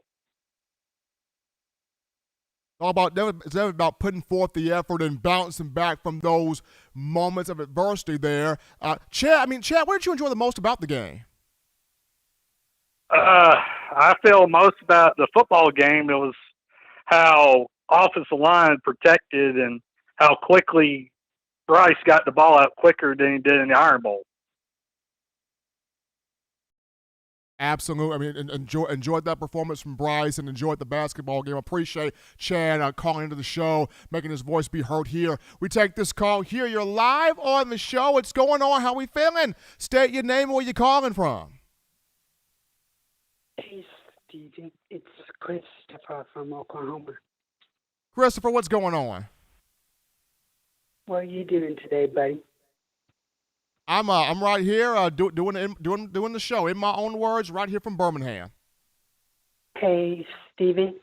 I told you the Auburn game was gonna be a good game, and Auburn always got our number. I just don't know what it is. It's just something about Auburn that when they play against Alabama, they always play better than us. You know what I mean?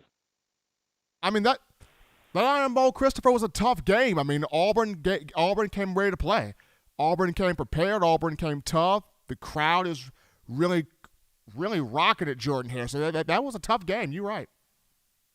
Got two more questions real quick. One about the game against Cincinnati and one about our basketball team. Okay. I think this game is going to be a good game. And I think Cincinnati, I think I'm glad that a group of 5 team got in, even though that the college football playoff committee didn't like it. But I think they could go out there and prove it against Alabama. I think it's going to be close, maybe like a touchdown game. And I got another question for you, Stephen, and I'll let you talk about it after I get off with you. Okay. Do you think that Alabama basketball team could go to the national championship? And I'll be listening in. I'm listening to you every day, and I watch your show on YouTube. And I've been subscribed to it, buddy. Love Absolutely. What you do. Good walk, Stephen.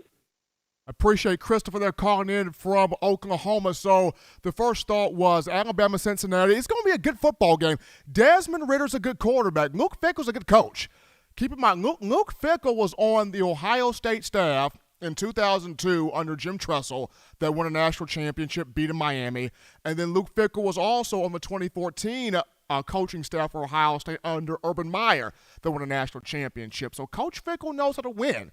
But will he have enough to beat Alabama? That will be the question. As far as basketball, this team for Alabama has a shot to go deep in the tournament, be a Final Four team. I think Nate Oates has the collection of guys to get this done. We'll see how they continue to progress here. We'll take this call here. You're live on the show. What's going on? How are we feeling? State your name and where you calling from. My name is Ryan Ware from Anson, Alabama. How we feeling, man? What's good, Steve? I'm great, man. And yourself?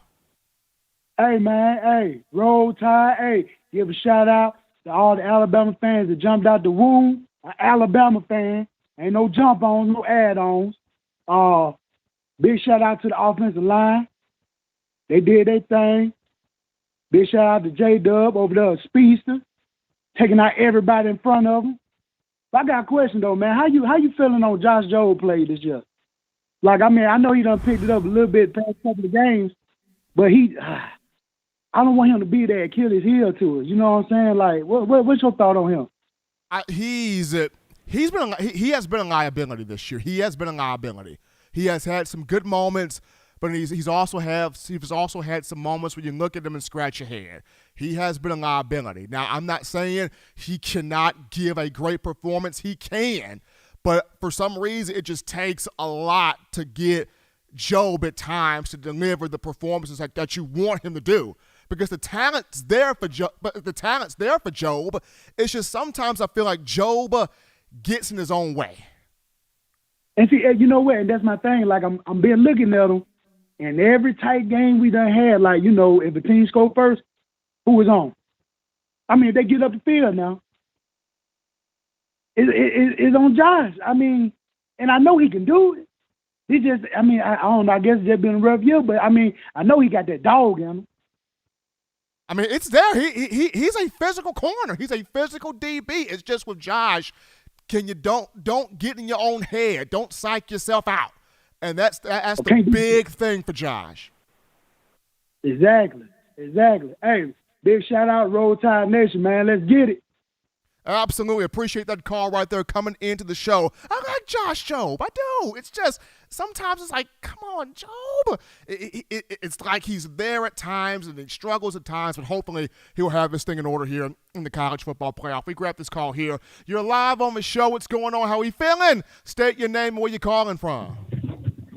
Hey, what's going on, Steven? This is Mike from Kentucky. What's up, brother? Big Mike, what's happening, brother? Did I tell you we didn't have nothing to worry about, or did I tell you? You said it, Mike. You said it.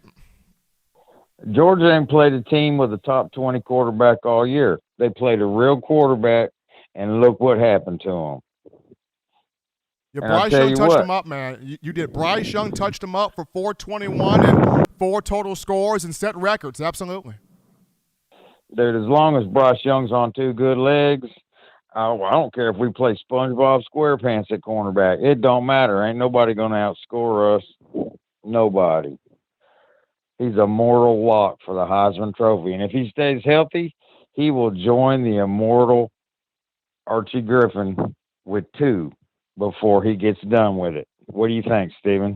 I can see it. I can 100% see it, especially when you look at, next year, Bryce will have a bit of a better offensive line, even though you're graduating Evan Neal off to the draft. You have an offensive line with a bit more continuity. The running backs will be back healthy. You're going to have a bit more talented receiver. And then, absolutely. I can see it back-to-back for Bryce Young. Oh, yeah. And like you said, the O-line will be all growed up next year. It'll be ridiculous. Roll Tide, brother. I'm going to let somebody get on. I know you got a lot of callers probably trying to get on.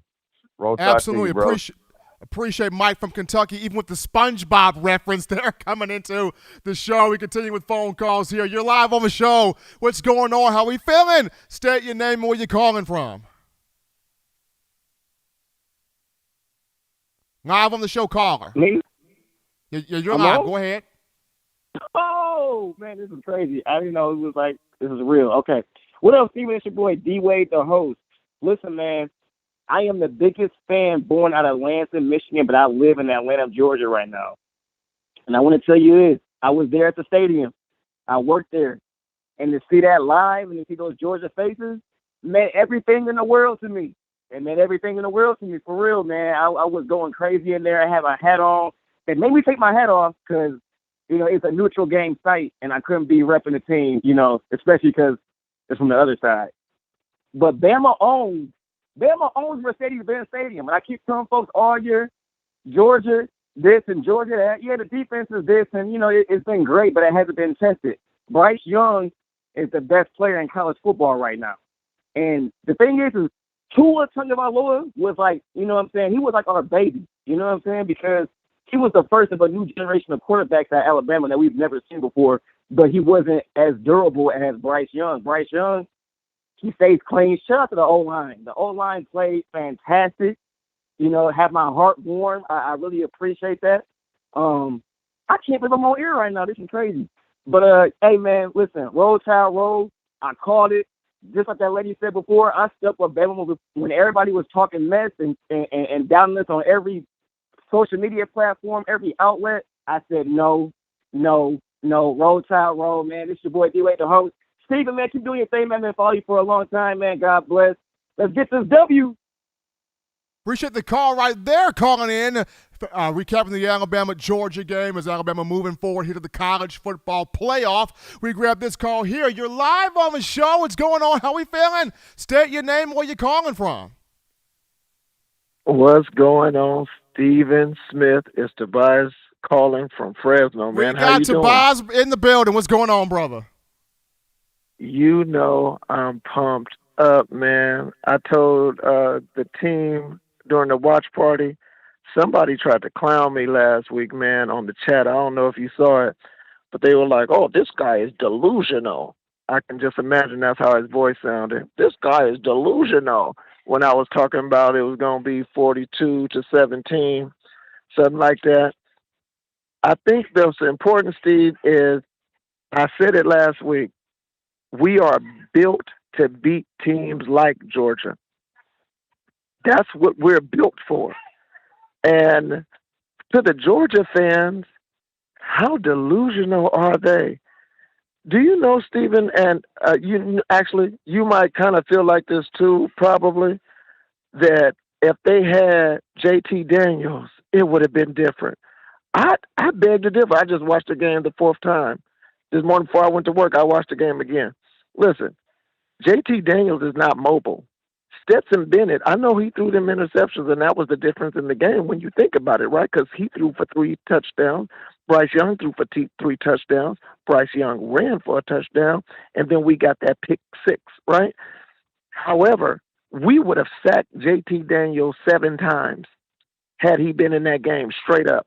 So Georgia fans, Kirby's putting the best thing they got out there. He's not managing his quarterback room well. He's probably going to lose, a few more. This is going to be the detriment of Georgia if they can't win this Michigan game. Cincinnati is a dangerous team. We are better. Our roster is better, but we have some cleaning up to do. Their corners are legit. They do have some NFL players on that team. They all old men on that team. Here's another old man team, 23, 24-year-olds running around. So it is something for us to look out for. However, look at how sweet this is, Steve. I'm going to say this, then I'm going to get off. We played Auburn, who gave us fits, Arkansas, who gave us fits with a 3-3-5 defense. Ole Miss, we smacked them up pretty good. Mississippi State smacked them up pretty good. So we have experience with this defense that Cincinnati is bringing in. So we're going to take care of Cincinnati. And then it'll be on to, guys, I hate to say it, spoiler alert, I don't know that Georgia beats Michigan. With that said, Steve, keep doing what you're doing. When I stepped out of this conference I'm in just so I can make this call. I got to go back in there, but I'm going to hit y'all up with some cash when I get fit. Roll Tide. Appreciate my man Tobias Brookins calling in, giving his thoughts here on the show. In my own words, yours truly, Stephen M. Smith. You guys blowing us up. I think we got a record here on the calls, John. I'm going to hit you up and see if we got the record there on the calls. We take this call here. You're live on the show. What's going on? How we feeling? State your name. Where you calling from? Yeah, Steve, this is Eddie. Eddie, what's from happening? Miami. Yeah, man, I want to shout out to the Turner kid, number 15 for Bama, man. As a freshman, he's doing his thing, man. Like I said earlier, if Georgia fans don't want Kirby Smart, he's welcome back in Alabama and bring some of the recruits from Georgia over to Bama, and we can continue to roll Tide roll.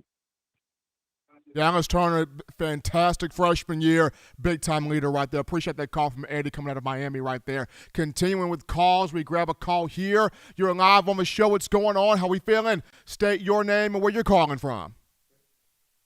Stephen M. Smith, Spencer Reevely from Spencer's Lafayette, Georgia. back. How What's are going you, on? sir? Well, big thing is I got to get a little real on this game. Don't get me wrong. Believe me, I love the outcome of it. But my mindset is that this coaching staff for Georgia and the players wasn't even worried about the game because they knew there was going to be in the playoffs. So we didn't really see Georgia's best. So that's got me a little curious about what's going to happen when we meet them again in the championship game. But my question for you is, who do you think is going to be the step-up receiver now since we've lost Mechie?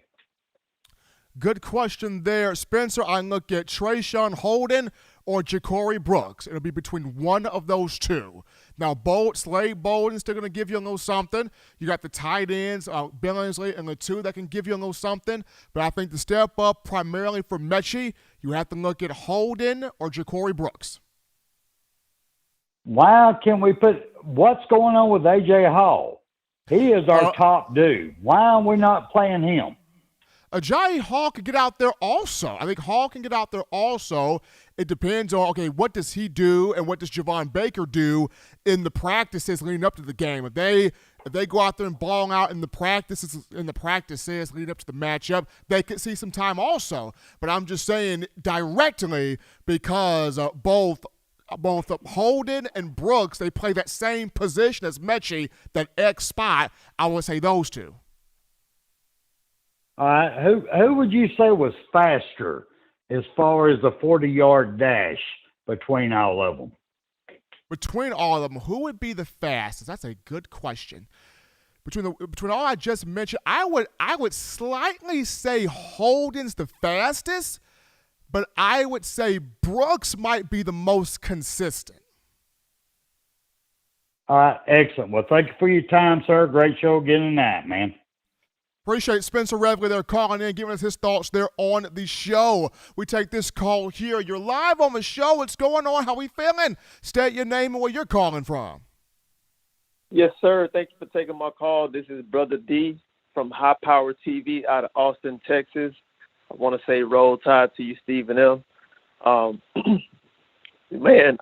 Quick statement on the last caller, though. I definitely don't agree with that because as far as how the coaches they knew that they would be in the playoffs and all of that talk. Like, that's a very sort of negating the performance of Alabama, and to think that Cincinnati, no one, they could have potentially lost that game to Houston, and and that could have allowed someone else to enter into. If Oklahoma State would have won that game, they could have, potentially been into the playoffs as well. So you got to think about other teams and not just Alabama and Georgia. And say something like, Georgia didn't perform or because they knew that they would have made the playoffs anyway. That's ridiculous to me. But I want to give a shout out to Pete Golden. I've been supporting him all year. And these last two games, his defense has stepped up to the plate and really played phenomenal. And, I don't think we give him enough credit. Until he does something bad or his defense plays poorly, we see his name running all across the comments. But when he's doing well, nobody has nobody have anything to say about it. So I want to give a shout out to Pete Golden. I want to give a shout out to Slade Bolden. Man, he was blocking his butt off in that game, and he came up with some key catches as well. I know a lot of people like to negate his speed and things like that, but that man is a hard worker. If you watch his Instagram and you watch his social media, Slade Bolden put in mad work. I don't care what nobody say. That kid wants to be on the field, and that's the difference between somebody who looks good in an A-Day game and everybody's like, oh, wow, he's jumping high. He's tall. He's 6'3". He's fast. Yeah, but if he's not working on the field at practice and, then he's not performing in the classroom, then, we don't really care how good he looks on the field. But I just wanted to say that, man. Also, Jordan Battle played a great game. He's starting to gain more confidence, in my opinion. I can see him breaking on the ball more. I think he just needs to he's getting that confidence now. He's like, I can break on that pass now. That ball is floating in the air. I can break on it. And so, shout out to Jordan Battle, man. He's getting better on the field as well. Roll Tide to everybody out there. We got Cincinnati coming up. I think we're going to take care of business. We've seen this defense before. We got the greatest coaches in the nation. And so thank you for taking my call, Stephen. Roll Tide, brother. Absolutely appreciate that call right there from my man, Brother D, High Power, or Power TV right there, giving us his thoughts on the show. Continuing with calls, we take this call here. You're live on the show. What's going on? How we feeling? State your name and where you're calling from. Hello, Stephen. It's CJ from T-Town, man. How you doing? Doing great, CJ. How you feeling? Feeling good, man. I just wanted to say that I think, that maybe this could be Saban's, greatest coaching season ever with all the injuries and, all the youth and just all the distractions. And, man, it just laid the law down. I'm just so proud of the team. Just looking forward to seeing if we can get these through these next two games, man. And I want to give a nice golf clap to the media. They helped fuel the win, made it even sweeter than it was. And like to hear Charles from Demopolis call in and hear his thoughts on the show. I haven't heard him call in a while. And good to talk to you, Stephen, and roll tide. Appreciate CJ from Tuscaloosa calling into the show there, giving his thoughts. When will we hear from Charles from Demopolis today? We probably will. We're going to take this call. This might be Charles here. We're going to take this call. You're live on the show. What's going on? How we feeling? State your name and where you calling from. Stephen, my name is Eric. I'm from Pensacola, Florida. I'm a transplant from Birmingham. I grew up in Birmingham, and I went to Ramsey High School. My classmate has a son on that team, Tim Keenan III, and I tell you, man, I'm just excited about this team. I'm excited about what we did, man. I wasn't really optimistic about this game against Georgia. Really didn't know, but after that first quarter, man, I tell you what, I felt really good, and I'm just proud of these boys. I'm proud of the job that you're doing, man. Keep covering Alabama football, and I just want to say one last thing, baby. Roll Tide. Appreciate Eric for the call right there, showing us some love here on the show, and everybody for writing in, calling in, donating in, making this your place, your space for Crimson Tide football conversation. Going to go to a quick topic here. As happy as I am for Bryce Young to go to New York City for the Heisman Trophy, and I am bubbling with joy for that young man, I am just equally as upset at the Heisman Foundation. Why is Will Anderson not going to New York? Will Anderson left off for Aiden Hutchinson? Really? Really? Really? Like, really now? And no offense to Aiden Hutchinson. He's had a good season for Michigan. But Will Anderson leads the nation, leads all college football for tackles for loss, 31.5. When has leading the nation meant bad? When has leading the nation mean you take a back seat? When has leading the nation mean that you're not good enough? You're not worthy enough to go to New York City for the Heisman Trophy. My bad. I thought the Heisman Trophy went to the most outstanding, phenomenal, dominant, greatest player in college football. That's a bald-faced lie from what this thing is saying. Because the most dominant, disruptive player in college football is left off. Heisman Trust, really? Heisman Foundation, are you serious? Are you serious? What's leads the nation in sacks, 15.5. I look back. Will Anderson's Heisman campaign this year is better than Ndamukong Suh's Heisman campaign for Nebraska in 2009 as a defensive end. It's better than Joey Bosa's Heisman campaign as a defensive end at Ohio State. It's better than Chase Young's campaign as a defensive player at Ohio State. And in Alabama, for Will Anderson, he's got more tackles than Aiden Hutchinson. He's got more sacks than Aiden Hutchinson. He's got more tackles for loss than Aiden Hutchinson. You need the nation.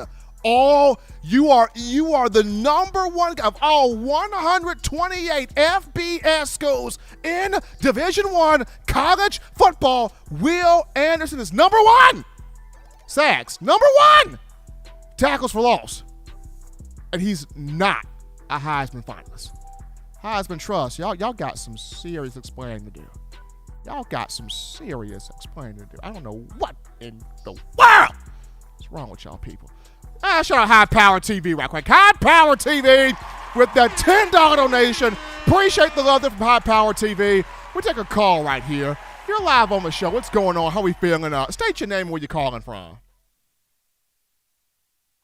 Stephen. Charles from Demopolis. Charles is in here. Charles from D-Mob. Charles, what's going on? Nothing. What you got for me, Charles?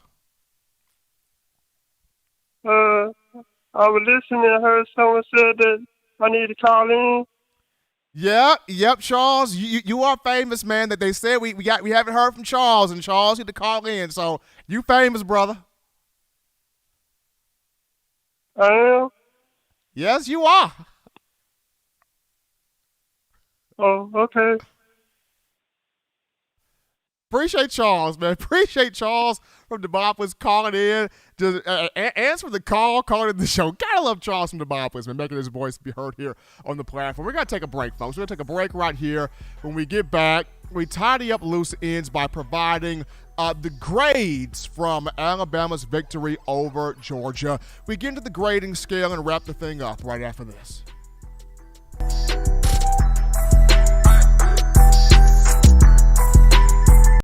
If you're an avid Alabama Crimson Tide fan and you love to flaunt it, then show your Alabama Crimson Tide support by grabbing the All Bama sneakers. They feature bold Crimson Tide graphics, so no one will be able to question where your allegiance lies. When you add these sweet sneakers to your Alabama Crimson Tide collection, go to stsfootwear.com and use the code TDAlabama for $15 off your purchase. That's code TDAlabama for $15 off your purchase. Go to stsfootwear.com and get your All Bama sneakers today.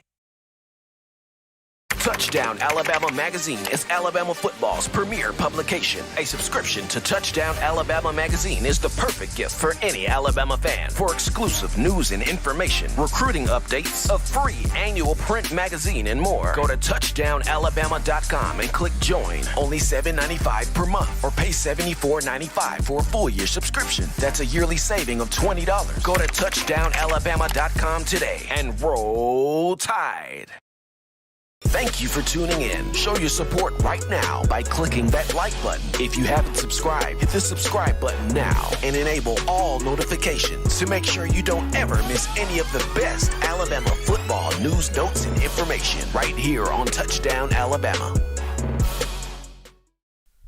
We're back in from the break here to the action on the number one show for Bama football news. In my own words, yours truly, Stephen M. Smith, Touchdown Alabama Magazine. Appreciate everybody calling in, writing in, chatting in, texting in, donating in, making this your arena for Crimson Tide football entertainment. Got to shout out Jimmy the Bad Man Hustler Clay again with that $10 donation in the Super Chats. Appreciate Jimmy Clay for all the love that he shows us here on this show. And before we get to the final topic of conversation, people, got to remind you of TDAwear.com. That is TDAwear.com. So check this out here.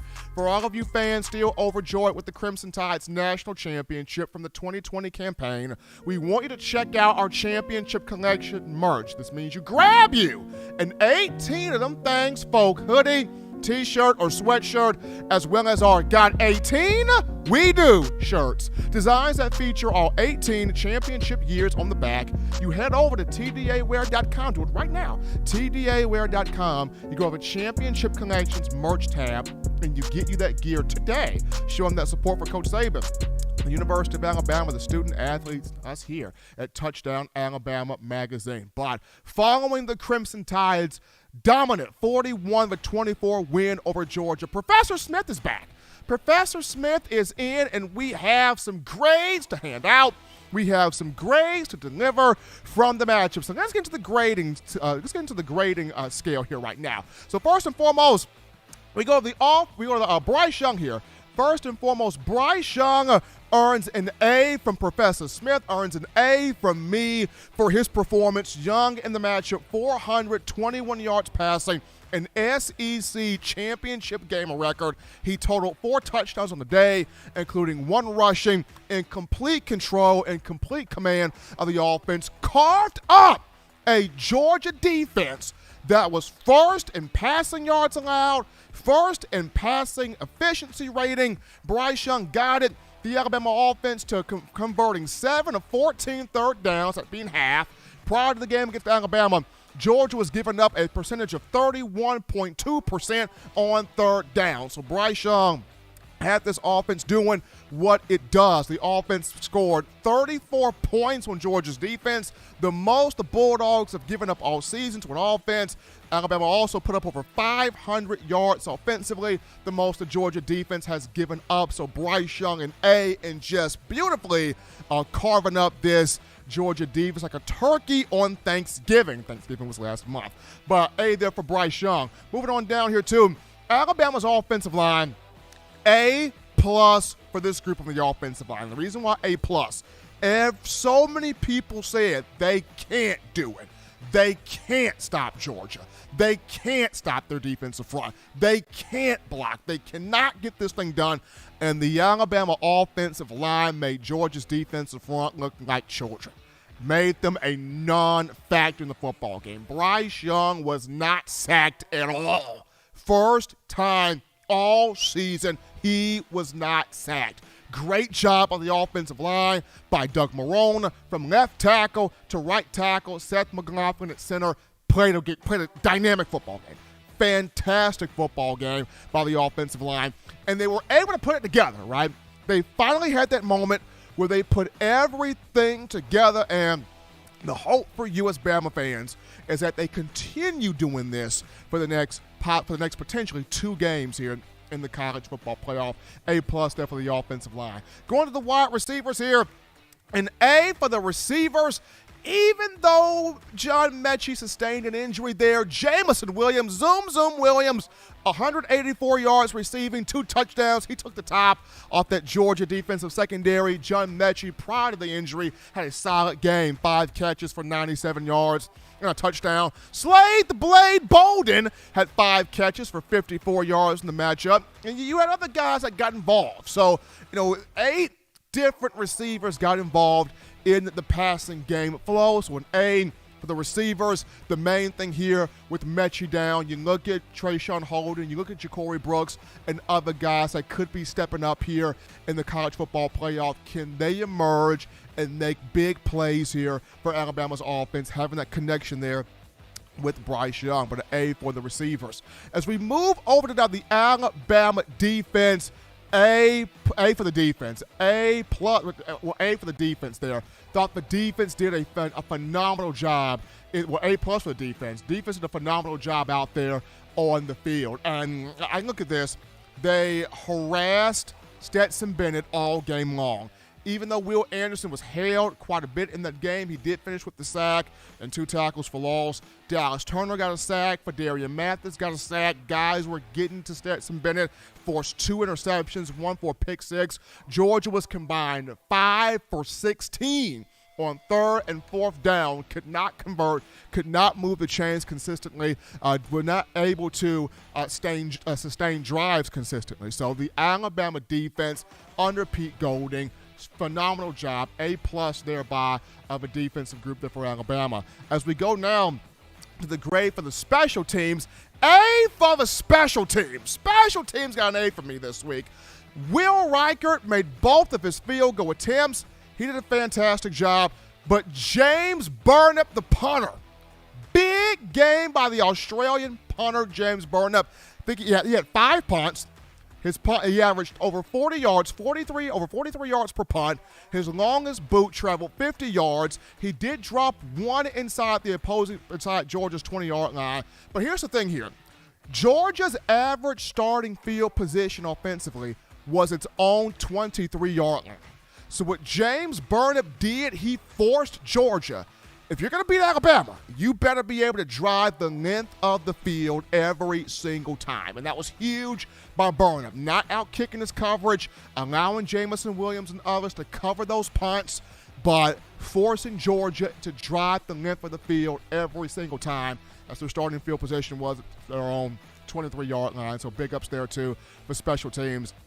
Getting an A right there. So last but not least here, Alabama's coordinators, Pete Golding and Bill O'Brien, A- for Pete Golding and Bill O'Brien. A- for the coordinators. I felt like even though O'Brien kind of took his foot a little bit off the gas there in the second half with the play calling, the first half at second quarter, masterful job. First half, masterful job on his end, being able to offset Georgia's defense from a number of different angles. So a big job there from Bill O'Brien.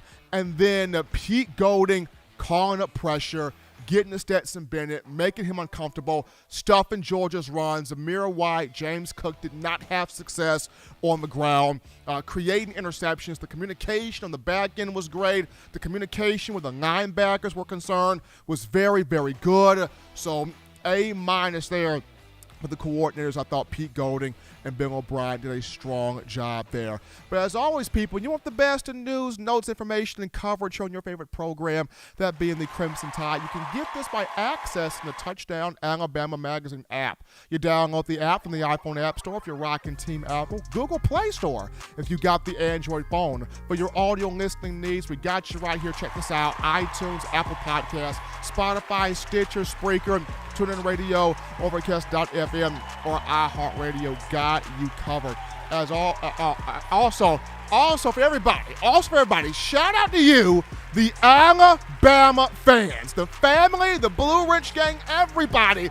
This was a record-breaking show for In My Own Words. Let me tell you this. We had the peak of 535 viewers. Appreciate you guys viewing it. We had 50 phone calls tonight. You guys did the doggone thing. Appreciate you guys. $427 in the Super Chats. Love every single last one of you guys.